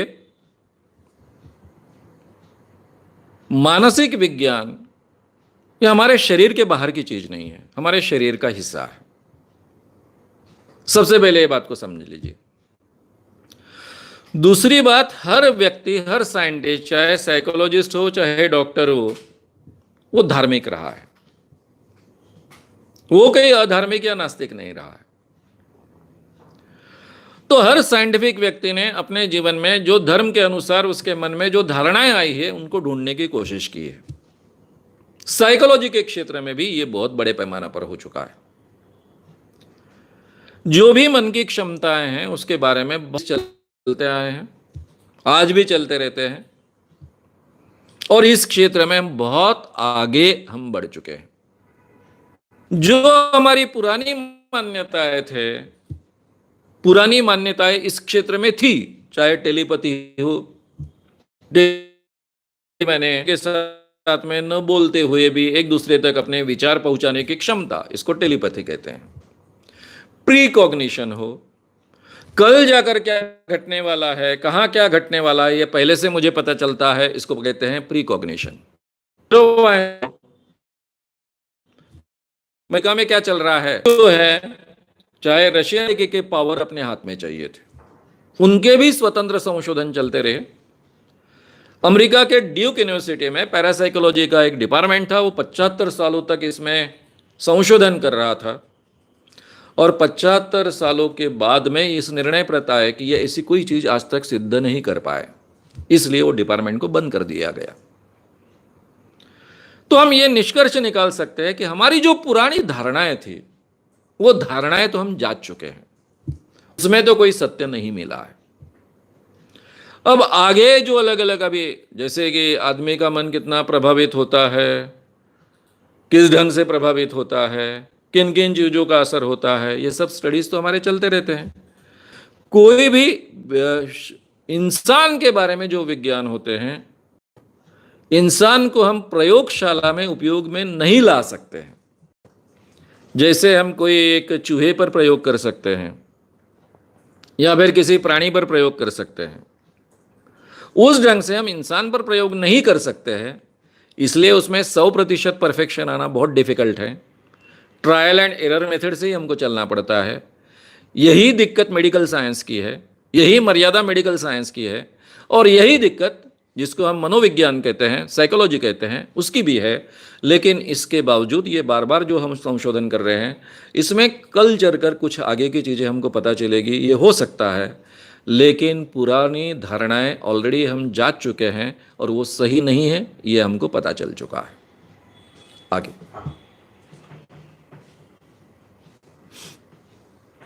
प्रकाश ढोकने इनका सवाल है, कंसंट्रेशन नहीं होता, ध्यान में ध्यान ही नहीं होता, क्या करो?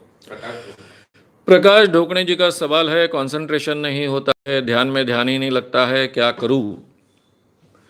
कंसंट्रेशन करने का एक ही तरीका है, बार बार कोशिश करो, बार बार कोशिश करो, बार बार कोशिश करते रहो, एक दिन आपको जमेगा, ये विश्वास रखो, बराबर आपको जमेगा। This is the only way. जब आपकी एंजाइटी और टेंशन बढ़ता है तो कंसंट्रेशन होना बड़ा मुश्किल हो जाता है। एंजाइटी बढ़ने के, टेंशन बढ़ने के अलग अलग कारण हो सकते हैं। तो जो भी टेंशन और एंजाइटी बढ़ती है उसको कम करने का तरीका हमारे पास एक ही है, और वो कंसंट्रेशन करना, ध्यान में जाना, सम्मोहन में जाना, रिलैक्सेशन में जाना और उसका प्रमाण कम करना। इसलिए वही तरीका करना पड़ेगा। मैं ध्यान में मेंटल रिलैक्सेशन करना होता है, और मैंने जो प्रोग्रेसिव रिलैक्सेशन सिखाया उसमें फिजिकल रिलैक्सेशन होता है। मेंटल रिलैक्सेशन हमेशा ज़्यादा कठिन होता है, लेकिन फिजिकल रिलैक्सेशन मसल्स आपके कंट्रोल में होने के कारण उसको आप आसानी से कर सकते हो। तो इसलिए पहले अगर आप फिजिकल रिलैक्सेशन 2 बार 3 बार करेंगे तो आपकी एंजाइटी टेंशन की लेवल कम हो जाएगी, क्योंकि फिजिकल रिलैक्सेशन करने के लिए भी आपको कंसंट्रेशन की ज़रूरत होती है, कंसंट्रेट करना पड़ता है। लेकिन वो संभव है क्योंकि मसल्स आपके कंट्रोल में है, कॉन्शियस कंट्रोल में है, आप उनको आसानी से रिलैक्स कर सकते हो। तो आप अगर 2-3 बार प्रोग्रेसिव रिलैक्सेशन करोगे तो शायद आपकी टेंशन एंजाइटी का प्रमाण कम होगा, और उसके बाद में आपको ध्यान करना ज़्यादा सुलभ होगा, ज़्यादा अच्छा संभव होगा। आगे अगर ध्यान वगैरह करना सम्मोहन जैसी अवस्था है तो कुछ हजार सालों पहले से लोग ये करते आ रहे हैं, तो उनके मनोविज्ञान या सम्मोहन कैसे पता चला होगा? कुछ हजार सालों से मनोविज्ञान का कैसे पता चला, क्योंकि सम्मोहन तो भागीरथ जी चावड़ा इनका सवाल है कि लोग हजारों सालों से ध्यान धारणा की प्रक्रियाएं कर रहे हैं, तो फिर उनको पहले से कैसा पता चला? देखिए, मानवीय जीवन का इतिहास 10 लाख सालों का है। कोई भी ज्ञान एक दिन में हमको प्राप्त नहीं हुआ है। गए 100 सालों में हमने जितना ज्ञान प्राप्त किया है उतना ज्ञान हमने 9,99,900 ईयर्स में प्राप्त नहीं किया था। ये क्यों क्योंकि अभी ज्ञान प्राप्त करने का हमारा स्पीड काफी बढ़ चुका है। अलग अलग क्षेत्रों में बहुत अच्छे ढंग से अनुसंधान होते हैं, उसमें साइंटिफिक मेथड का उपयोग किया जाता है, और आज तक हमको सत्य प्राप्त करने का एक सबसे ताकतवान हथियार यानी साइंटिफिक मेथड मिल चुकी है। इसलिए कम समय में हम बहुत अच्छा ज्ञान, एक्यूरेट ज्ञान प्राप्त कर सकते हैं। ये बात सही है। लेकिन ये सब 100 सालों में जो ज्ञान हमने प्राप्त किया वो सबका सब ज्ञान हजारों सालों से जो इंसान ज्ञान प्राप्त करने की कोशिश कर रहा है, नेचर को समझने की कोशिश कर रहा है, उसके नियम ढूंढने की कोशिश कर रहा है, उसी के आधार पर खड़ा हुआ है। ये हम कभी भूल नहीं सकते। यानी हजारों सालों से हमें काफी चीजें मालूम थी। इंसान तो बात करने लग गया एक दूसरे के साथ में, तो एक दूसरे को समझने की कोशिश भी करने लग गया। उसके शरीर में, उसके मन में जो होता है उसको एक्सप्रेस करने की भी कोशिश करने लग गया। तो इसको ये महसूस होता है, मुझे ये महसूस होता है, ये समझने लग गया। उसी दरमियान ये हमारे मन की अलग अवस्था है, ये भी उसको पता चल गया। और ये कोई केवल 2000 सालों में पता नहीं चला होगा, 5-10 हजार सालों से इसके बारे में प्रयास चलते होंगे। इंसान को पता चला होगा कि जब मैं प्रार्थना करता हूँ, पूजा करता हूँ, कंसंट्रेशन करता हूँ तो मुझे बहुत अलग महसूस होता है, डर निकल जाता है, अंदर से मैं शांत हो जाता हूँ, हमेशा जो प्रेशर के नीचे रहता हूँ वो प्रेशर मुक्त हो जाता हूँ। तो उसने ऐसी प्रक्रियाओं का इजाद किया है। ये धर्म निर्माण होने के पहले हमारी कल्चर्स थे, अलग अलग कल्चर्स थे। जैसे भारतीय कल्चर थी जिसको हम सिंधु कल्चर कहते हैं, वैसी चाइनीज कल्चर थी, बेबीलोनियन कल्चर थी, इसीरियन कल्चर थे, ग्रीक कल्चर थे। ये तो कोई धर्म नहीं थे तब, ये कल्चर्स थे। तब भी इस ढंग की प्रक्रियाएं चलती थी। ग्रीकों की श्राइन्स होती थी, बीमारियां ठीक करने के। ऐसे टेम्पल्स होते थे, उस टेम्पल्स में लोग जाकर सोते थे और वहां का जो पुजारी होता था, तब भी पुजारी होते थे, वो उनको उस अवस्था में, अचेतन अवस्था में, उसको अचेतन अवस्था तब कहा जाता था, आधी जागृति आधी नींद, जिसको आज आजकल हम ट्रांस की अवस्था कहते हैं, उस अवस्था में उनको सजेशन दिए जाते थे और बीमारियों के बारे में बहुत अच्छे फायदे मिलते थे।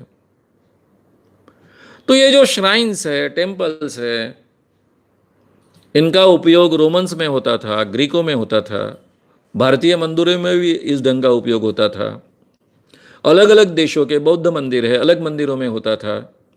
ये सभी ध्यान धारणाओं की प्रक्रियाएं बड़े पैमाने पर इंसान ने उपयोग में लाई है। और मैं हमेशा कहता हूं कि ये धर्म इतने सालों तक क्यों टिके, इतने लोकप्रिय क्यों रहे, उसके पीछे ये ध्यान धारणा की प्रक्रिया, प्रार्थना की प्रक्रिया, इसका बहुत बड़ा हिस्सा है। इसके जो फायदे इंसान के जीवन में मिलते हैं, इसलिए ये धर्म इतने सालों तक बहुत अच्छे ढंग से टिक पाए हैं, इतना अच्छा रोल इन्होंने प्ले किया है। तो ये बात सही है कि पिछले 100 सालों में हमने बहुत स्पीडीली ज्ञान प्राप्त किया, कहाँ से कहाँ चले गए। लेकिन ये भी भ्रम में हम मत रहे कि हजारों साल से जिन लोगों को ज्ञान प्राप्त हुआ है वो बिल्कुल ही अनपढ़ थे, उनको कुछ समझता नहीं था और वो बहुत गंवार थे। वो भी उस काल की मर्यादा होने के बावजूद उन्होंने भी बहुत अच्छा ढंग से ज्ञान प्राप्त किया था। काल की मर्यादा होने के बावजूद उन्होंने बहुत अच्छे प्रयास किए थे, उनको भी काफ़ी अच्छे ढंग से ज्ञान था। लेकिन आज के ज्ञान की उस ज्ञान के साथ में तुलना इसलिए नहीं हो सकती है क्योंकि उस वक्त ज्ञान का प्रचार और प्रसार बहुत मर्यादित था। आज तो आप यहाँ टक टक करते हो और पूरे दुनिया का ज्ञान आपके मोबाइल के जरिए आप प्राप्त कर सकते हो। पहले अगर एक ज्ञान का फैलाव किसी को करना है पड़ता था, हाथ से किताबें नहीं पढ़ती थी, वो किताबें पहुंचानी पड़ती थी, फिर दूसरा पढ़ेगा, फिर तीसरे को कहेगा, फिर 100 लोगों को कहेगा। वो तब ज़्यादा लोगों को कह भी नहीं पाते थे क्योंकि ऐसे कोई साधन नहीं थे कि एट ए टाइम आप 5,000 लोगों तक पहुँचे, 50,000 तक लोगों तक पहुँचे। आवाज़ की मर्यादाएं थी, मुंह से आवाज़ करनी पड़ती थी, साधन नहीं थे, यानी तंत्र और टेक्नोलॉजी नहीं बढ़ी थी। इसलिए जो मर्यादाएं थी, इस कारण उस ज्ञान की भी काफ़ी मर्यादाएं थी। वो मर्यादाओं को हम लांघ पाए हैं। लेकिन हमने हमेशा याद रखना चाहिए कि हमारा आज का पूरा ज्ञान पुराने ज्ञान के आधार पर खड़ा है। जो एस्ट्रोलॉजी है, ज्योतिर्विज्ञा चलती थी, हर खगोल शास्त्री पहले भविष्य कहता था, चाहे वो गैलीलियो हो, चाहे कोपरनिकस हो, चाहे वो फिर ब्रूनो हो, चाहे फिर हमारा आर्यभट्ट हो। ये सभी खगोल शास्त्री जिन्होंने पृथ्वी गोल है, सूरज के इर्द गिर्द घूमती है, ऐसा कहा है, आर्यभट्ट ने 5वीं शताब्दी में कहा है, वो भी सभी ज्योतिषी थे। उसमें से ही आज का एस्ट्रोनॉमी परफेक्ट विज्ञान जो है 100% परफेक्ट है, वो निकला है।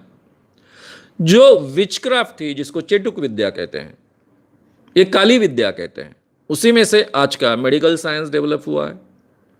जो अल्केमी थी, हम सोने पैदा करने का अलग अलग ढंग से प्रयास करते थे, पूजा अर्चा के जरिए, तंत्र मंत्र के जरिए, उसको अल्केमी कहते हैं। उसी में से आज की केमिस्ट्री डेवलप हुई। तो कहने का मतलब ऐसा है कि पुराने अच्छा ज्ञान, थोड़ा सा उसमें गड़बड़ वाली चीज़ें, इसी में से आज का विज्ञान बहुत अच्छे ढंग से विकसित हुआ है, पैदा हुआ है। हम पूर्वजों के कंधों पर खड़े हैं, इसीलिए ज्ञान को इतना अच्छे ढंग से बढ़ा पाए हैं। ये भी हमने नहीं भूलना चाहिए। आगे सिद्धार्थ राव, इनका सवाल है, सदियों से भारत के मंदिरों में फेमस हो या नॉन फेमस हो, ब्राह्मणों ने पूरे देश का पैसा, सोना चांदी, जमीन जमा करके रखा है। उस पैसे का इंडिया के लिए इस्तेमाल नहीं करना चाहिए क्या? कि वो किसी विशिष्ट जाति के लोग ही हमेशा इस्तेमाल करते हैं, आपका क्या है? मंदिरों का पैसा सब लोगों के लिए इस्तेमाल करना चाहिए, नहीं करना चाहिए, इसके बारे में आपका क्या कहना है? भाई, मेरे कहने को कोई मतलब है क्या? मंदिरों का पैसा कहाँ उपयोग में लाना चाहिए, ये कहने का अधिकार जिनका है वो कहेंगे। मैं धर्म के बारे में कुछ बोलता नहीं हूँ, धर्म की चीज़ों में हस्तक्षेप करने की कोशिश भी नहीं करता हूँ, मेरा क्षेत्र नहीं है, ऐसा मैं मानता हूँ। लेकिन जब भी कोई मंदिर, उसका राष्ट्रीयकरण होता है, सरकार कब्जे में लेती है, तो मैं उसका स्वागत करता हूँ, क्योंकि जो मंदिरों में पैसा इकट्ठा होता है वो सरकार के धोरण के अनुसार, सरकार यानी हम, हमारे भले के लिए उसका खर्च होना चाहिए, ऐसा मैं मानता हूँ। महाराष्ट्र में ऐसे 4 मंदिर हो चुके हैं के सरकार के कब्जे में है। अब फिर आप सवाल उठाओगे कि सरकार के कब्जे में है तो वहाँ पर फिर वो भ्रष्टाचार होता है वगैरह वगैरह। अब क्या करेंगे, सरकार हमारी है, हम ही सरकार को चलाते हैं, हमारा पूरा तंत्र ही भ्रष्ट है, तो उसमें भ्रष्टाचार भी होता है, फिर भी सरकार तो हमारी है। तो आप जो कह रहे हैं उसमें कि एक बात को कोई भी कहेगा कि ऐसा होना चाहिए, लेकिन ये निर्णय तो फिर वो मंदिर और फिर धार्मिक चीज़ों में आस्था रखने वाले जो लोग हैं उनका है। तो उन्होंने ऐसा निर्णय लिया तो मेरे जैसे व्यक्ति को बहुत आनंद होगा, इतना ही मैं कहूँगा। आगे वारकरी संप्रदाय के बारे में आपकी क्या राय है? सुरेश वारकरी संप्रदाय के बारे में आपकी क्या राय है? सुरेश इनका सवाल है।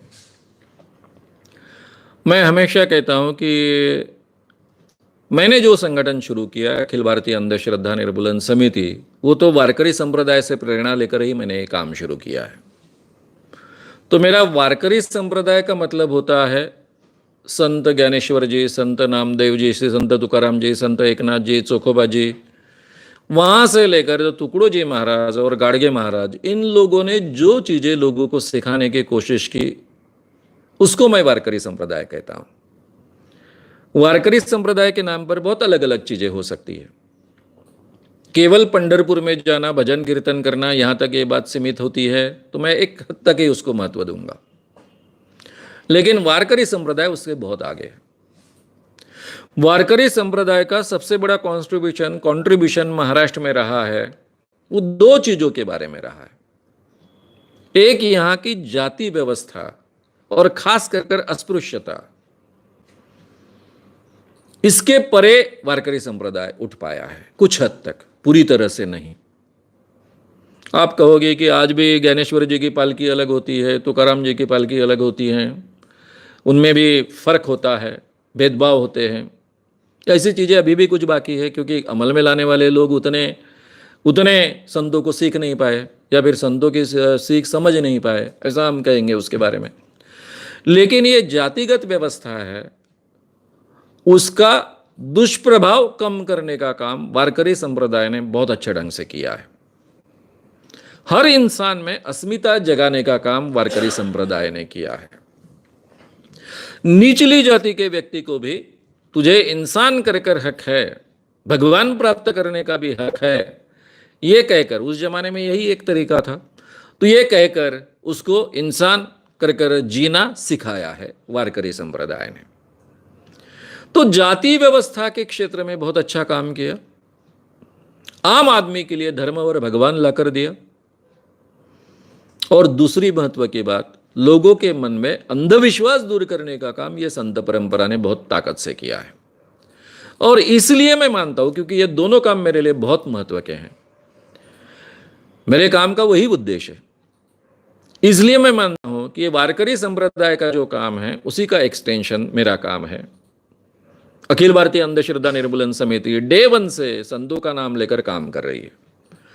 फिर आप सवाल पूछोगे कि आप खुद क्यों नहीं करते हो, प्रवचन कीर्तन भजन क्यों नहीं करते हो?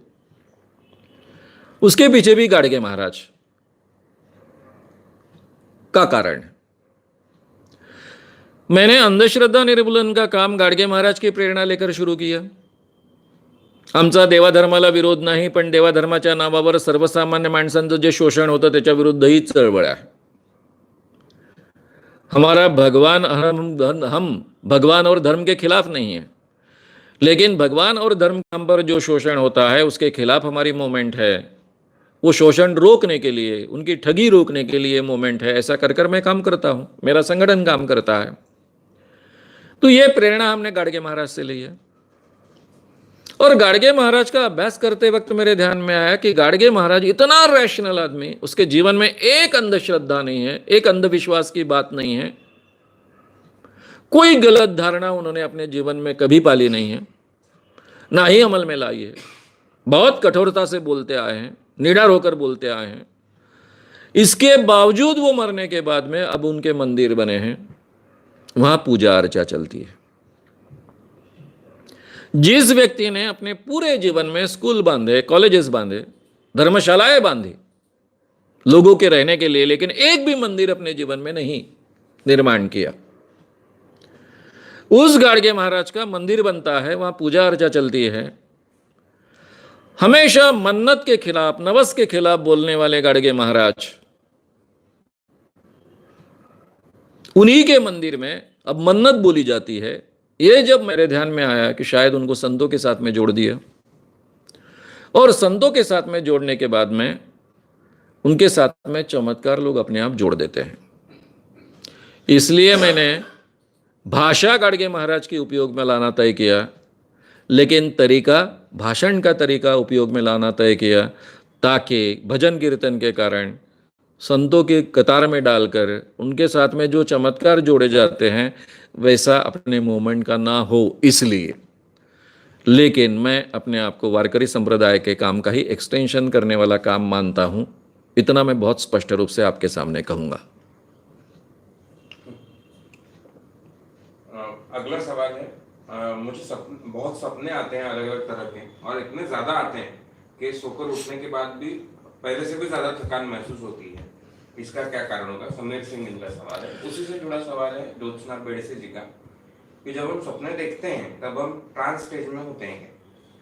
समीर सिंह जी और ज्योत्सना बेड़से जी का सवाल है सपनों के बारे में। साइकोलॉजी में सपनों का बहुत अभ्यास हुआ है। हम रोज कंपलसरी सपने देखते ही हैं।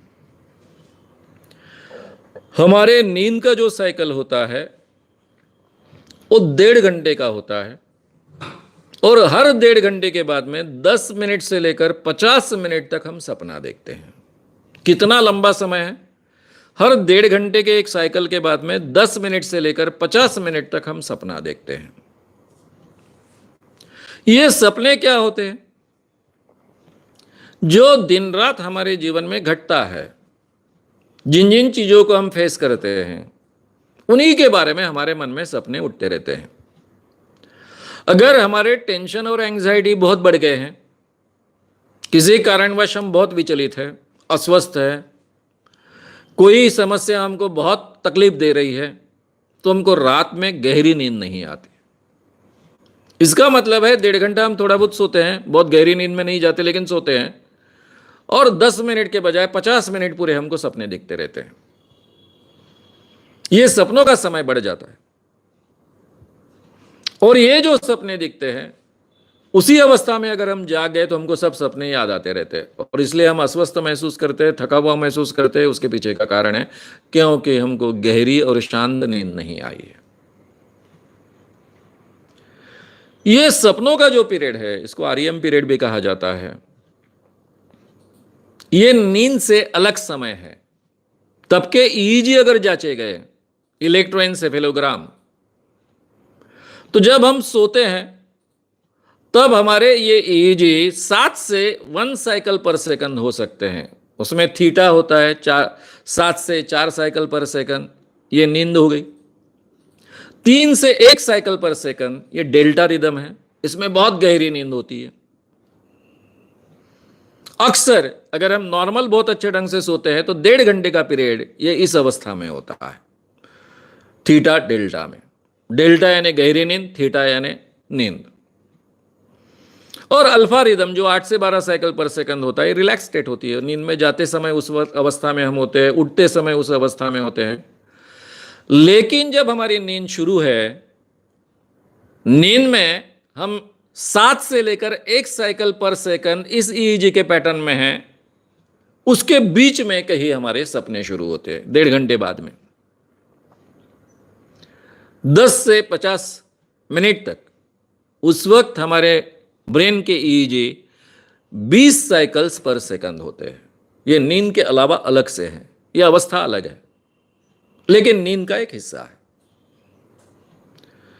जब हम सपने देखते वक्त जागते हैं तभी हमको सपने याद रहते हैं, अदरवाइज सपने नहीं याद रहते हैं।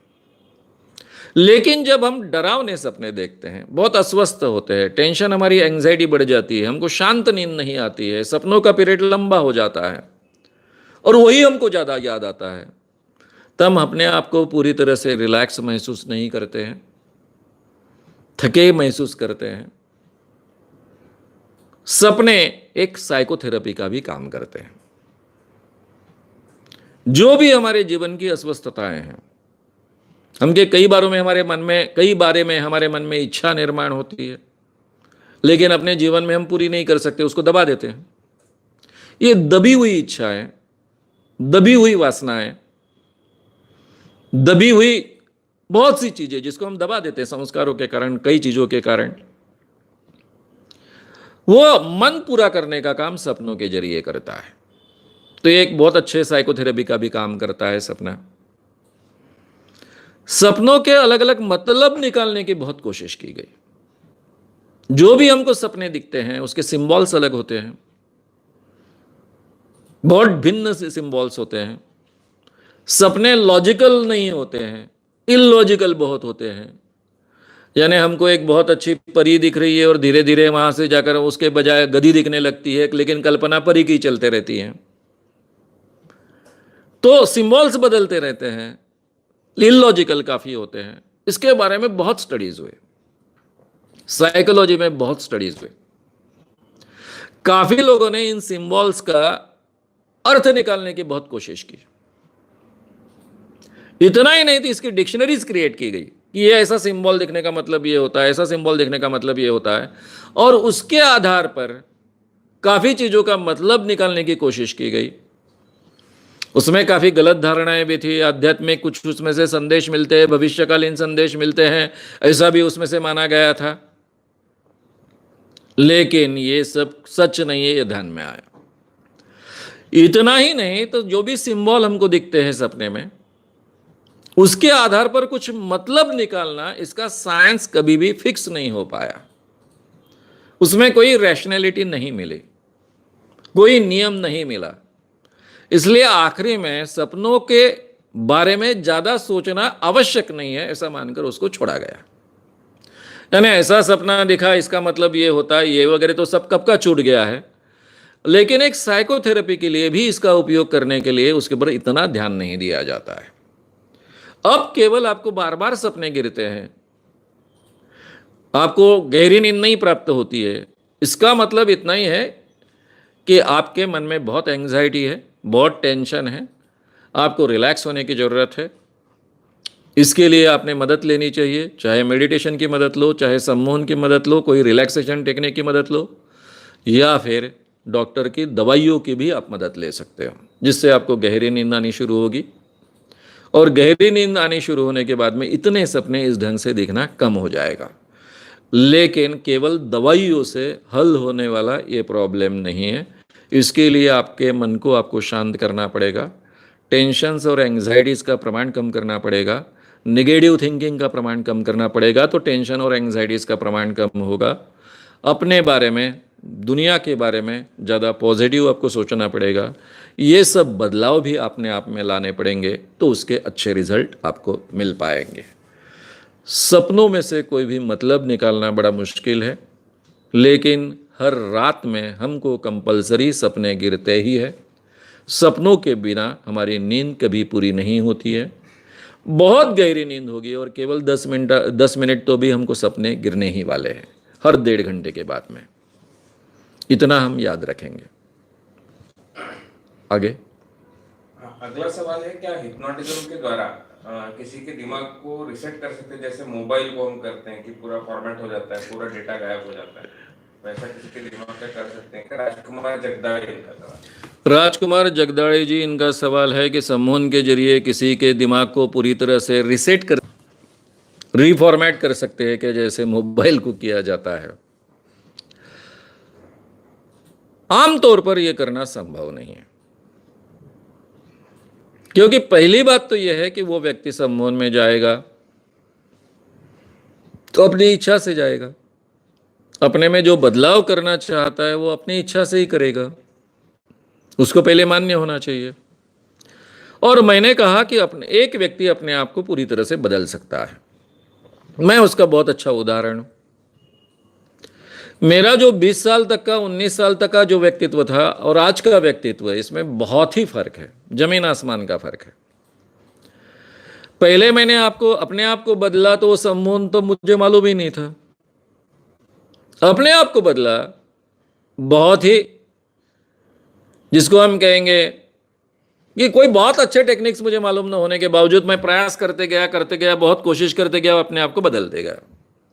जब मुझे अच्छे टेक्निक्स मालूम गिरे तो आसानी से फिर ये बदलाव संभव हुआ और अच्छे ढंग से मैं अपने आप को प्रोग्राम कर कर बदल पाया।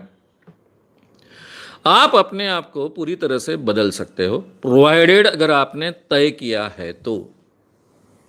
सम्मोहन जैसा टेक्निक, मेडिटेशन जैसा टेक्निक आपको मदद करता है इसके रिजल्ट जल्दी प्राप्त करने के लिए, लेकिन निश्चय आपका होता है, कोशिश आपकी होती है। अब कोई व्यक्ति आपको बदल सकता है क्या? बाबा लोग बदलते हैं अपने भक्तों को, उनको ही तो पपेट बना डालते हैं, उनको तो ह्यूमन रोबो बना सकते हैं।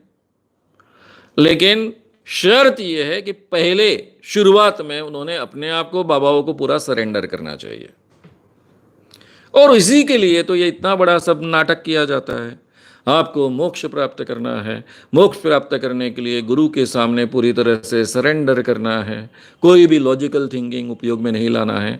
जो भी लॉजिकल थिंकिंग उपयोग में लाता है वो उसको भगवान कभी मानता नहीं है, भगवान उसको कभी प्यारा नहीं मानता है, भगवान को कभी वो प्राप्त नहीं कर सकता है। ये सब बातें कह कह कर वो अपने आप को, हमको, आम आदमी को सरेंडर करने को कहते हैं। और एक बार पूरी तरह से इंसान ने अगर किसी बाबा के सामने, किसी डॉक्टर JB आठवले जैसे व्यक्ति के सामने सरेंडर कर दिया और उसको प्रोग्राम करने का पूरा हक दे दिया और अपना ब्रेन पूरी तरह से उसके हाथ में दे दिया, माइंड पूरे हाथ में दे दिया, तू जो करना है सो कर भाई, तू जो डालेगा तो हम स्वीकारेंगे, तो फिर आप जो कहते हो उस जैसे रिफॉर्म करना, फॉर्मेट करना, ये पॉसिबल है। लेकिन ये बहुत विरोधी बात पॉसिबल नहीं है, जैसा ब्रेन वॉशिंग कहा जाता है।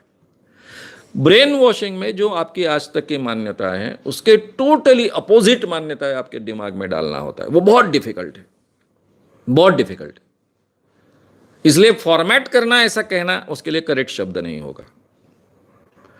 भारतीय वातावरण में जो मान्यताएं आपको पहले से हैं उस मान्यताओं का उपयोग कर कर आपको बहुत अच्छे ढंग से प्रोग्राम कर कर आपका ब्रेन पूरी तरह से कब्जे में लिया जा सकता है, आपका माइंड पूरी तरह से बाबा लोग कब्जे में ले सकते हैं और आपका चाहे वैसा एक्सप्लॉयटेशन कर सकते हैं, आपको ह्यूमन रोबो बना सकते हैं, ये पॉसिबल है। लेकिन फॉर्मेट, ये शब्द वहाँ करेक्ट नहीं होगा। पूरी तरह से वो अपने ढंग से इस व्यक्ति को ढालेंगे, उसका उपयोग कर लेंगे, उस व्यक्ति का चाहे उस ढंग से उसका शोषण करेंगे। लेकिन अगर आप अपने आप में बदलाव लाना चाहते हो तो एक दिन में नहीं, सालों की कोशिश में आप अपने आप को डेफिनेटली फॉर्मेट कर सकते हो। सम्मोहन के जरिए भी, इन जैसे कई टेक्निक्स के जरिए भी, और विदाउट टेक्निक्स भी आप अपने आप को फॉर्मेट कर सकते हो। सपनों से जुड़ा फिर से सवाल वही है, सुरेश कुमार इनके सवाल है कि जागते हुए सपने आए तो क्या, और सपने कभी सच भी होते हैं क्या? सुरेश कुमार जी का सवाल है कि जागते हुए सपने आए तो क्या, और सपने कभी सच होते हैं क्या? अगर जागते हुए आपको सपने गिरते हैं तो बहुत गंभीर समस्या है। एक आधे बार हुआ तो ठीक है, इट्स ओके कि आप बहुत उसमें एनग्रॉस हो गए हो, कॉन्सेंट्रेट हो गए हो, कुछ सोच रहे हो और आपको दिख रहा है, तो एक आध बार ठीक है। लेकिन आपने अवेयर होना चाहिए अगर ऐसे सपने दिखते हैं तो, क्योंकि धीरे धीरे इसमें से पैरोनिया क्रिएट हो सकता है। यानी आप जो सोचते हो आप लोगों को दिखने लगता है, आपको सुनाई देने लगता है। जागृत अवस्था में ऐसा होता है तो ये बीमारी हो सकती है। ये आप में जो विजुअलाइजेशन करने की क्षमता है उसके कारण इस ढंग से आप बीमार अपने आप को करते जा रहे हो, इसलिए उसके बारे में आपने बहुत अवेयर रहना चाहिए। जागते हुए सपने नहीं देखना चाहिए। जागते हुए विजुअलाइज करते हैं तो कंट्रोल्ड अवस्था में ही विजुअलाइज करना चाहिए, जिसका उपयोग आपके जीवन में आपको करवा लेना है, उन चीज़ों के लिए करना चाहिए। जैसे प्रोग्रामिंग करना है उसके लिए करना चाहिए, अनजाने में ये चीज़ें नहीं होनी चाहिए। अगर अननोइंगली आपके बारे में ऐसा हो रहा है कि आप किसी ऐसे बैठे हो, शांति से बैठे हो और आपको कुछ दिख रहा है और उस पर आपका कंट्रोल नहीं है, तो समझ लीजिए कि ये डेंजरस सिचुएशन है। अपना कंट्रोल खोने के पहले आपने किसी डॉक्टर की, खास कर कर साइकेट्रिस्ट की मदद लेनी चाहिए। इसमें से पैरोनिया डेवलप हो सकता है। सपने जीवन में सच हो सकते हैं क्या? कुछ सपने हमारे जीवन में सच होने ही वाले हैं, नहीं होते तो अचरज है। उसके पीछे का कारण ऐसा है कि आपके जीवन के बारे में ही आपको सपने गिरते हैं, और एक रात में कई सैकड़ों सपने गिरते हैं। जो सपने गिरते हैं उसमें सैकड़ों सिंबल्स हम देखते हैं, उनमें से कुछ चीजें तो सच होने ही वाली है, क्योंकि वो हमारे ही जीवन के बारे में सपने होते हैं, हमारे जीवन में कुछ चीजें घटते रहती है। इसलिए जब भी सपनों के बारे में जैसा हमको सपना गिरा और फिर ऐसा कुछ घटा उसी ढंग का, तो उस पर बहुत विश्वास नहीं रखने की जरूरत है। ये नॉर्मल चीज है, ऐसा होने ही वाला है। हम 100 चीजें देखेंगे, उसमें से 10-20 चीजों की समानता निकलना पॉसिबल है, नहीं निकली तो अचरज है। अगर किसी को लगता है कि मुझे जो सपना दिखता है वो सच ही होता है, तो उसने अपनी डायरी मेंटेन करे। उसके ध्यान में आएगा कि जो हर सपना हम देखते हैं वो सही नहीं होता है। हर सपना हमको कैसे याद आएगा? अगर आप सोते वक्त सजेशन दो कि मुझे जो भी सपना दिखेगा मुझे याद रहेगा, तो शायद सुबह आपको काफ़ी सपने याद आएंगे। या फिर जो सपना गिरता है गहरा सपना होता है, तब आप बीच में ही उठ जाओगे, इसलिए वो सपना याद रहेगा। ऐसे सपनों को आप डायरी में हमेशा लिखते रहो। आपके ध्यान में आएगा कि इसमें के कुछ ही सपने सच होते हैं, सभी सपने कभी सच नहीं होते हैं। तो जिन लोगों का ये विश्वास बढ़ा हुआ होता है कि सपने सच होते हैं, वो अपने आप को इस ढंग से बहुत अच्छे ढंग से परख सकेंगे और ये अंधविश्वास मन से निकाल पाएंगे। आखिरी का सवाल।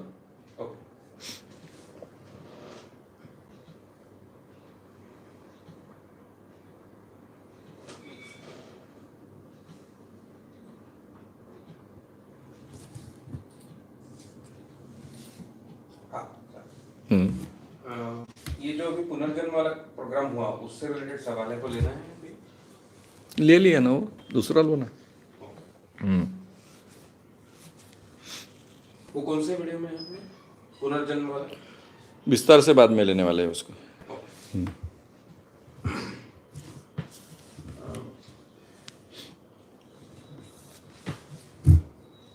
आखिरी लेने, इसलिए मैं एक बार चेक कर रहा हूँ कौन सा लेना चाहिए।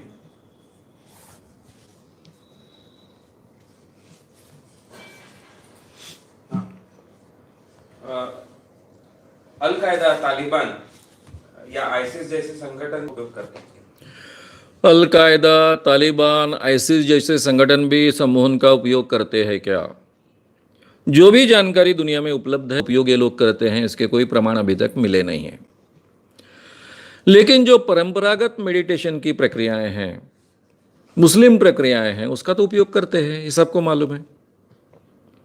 उनके सामने प्रलोभन देते वक्त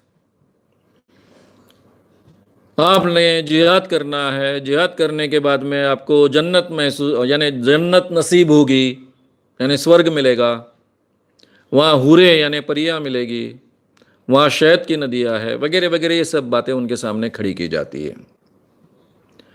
और जो प्रार्थना प्रक्रिया है मुस्लिम धर्म की भी, क्रिश्चियन धर्म की भी, वो भी बहुत एकाग्रता प्राप्त करने वाली प्रक्रिया है।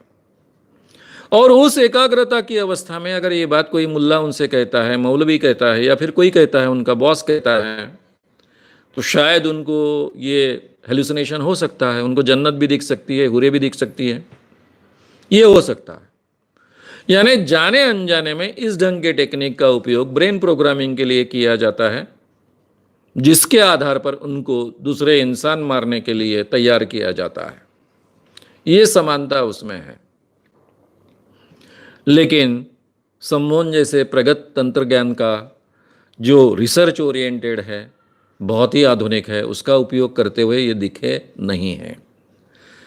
लेकिन श्रीलंकन एलटीटी लिट्टे इसका बहुत अच्छे ढंग से उपयोग करते थे। और आप याद रखिए, दुनिया के पहले ह्यूमन बॉम्ब्स लिट्टे ने तैयार किए। लिट्टे ने इसका उपयोग किया है, इसके काफी प्रमाण मिल चुके हैं। साउथ में सम्मोहन बड़े पैमाने पर उपयोग में आता था, मनोरंजन के लिए बड़े पैमाने पर उपयोग में उसका उपयोग किया जाता था। शायद ये ज्ञान उन तक पहुंचा और उन्होंने उसका उपयोग बड़े पैमाने पर किया। कुछ हिंदी पिक्चर्स ने इसका उपयोग कर लिया है। उस पिक्चर का मुझे नाम नहीं याद आ रहा अभी, उसमें वो पूरी प्रोसेस भी बताई गई थी। और उन दिनों मैं पिक्चर से काफ़ी जुड़ा हुआ था। पहले सिने पत्रकार में काम करता था और उसमें जुड़े हुए, उस पिक्चर के साथ में जुड़े हुए कुछ लोग मेरे पहचान के थे। मैंने उनको पूछा भी था, तब उन्होंने कहा कि ये जानकारी हमको डायरेक्ट वहीं से प्राप्त हुई, इसलिए हमने इसका उपयोग हमारे पिक्चर में किया है। जो भी प्रमाण सामने आए उसमें सम्मोहन का बहुत अच्छे ढंग से वो उपयोग करते थे, ये जानकारी है। तो केवल टेररिस्ट ऑर्गेनाइजेशन में वहाँ उपयोग करते थे इसकी जानकारी है, बाकी जगह इसका उपयोग करते कि नहीं इसकी जानकारी हमारे पास अभी तक नहीं है। लेकिन उस जैसा ही उपयोग मेडिटेशन जैसे तरीके का, प्रार्थना जैसे तरीके का किया जा सकता है, ये भी हमने समझ लेना चाहिए। श्याम मानव चैनल को आपका समर्थन देने के लिए चैनल को जरूर सब्सक्राइब करें। चैनल के नोटिफिकेशन पाने के लिए बेल आइकन भी दबाएं।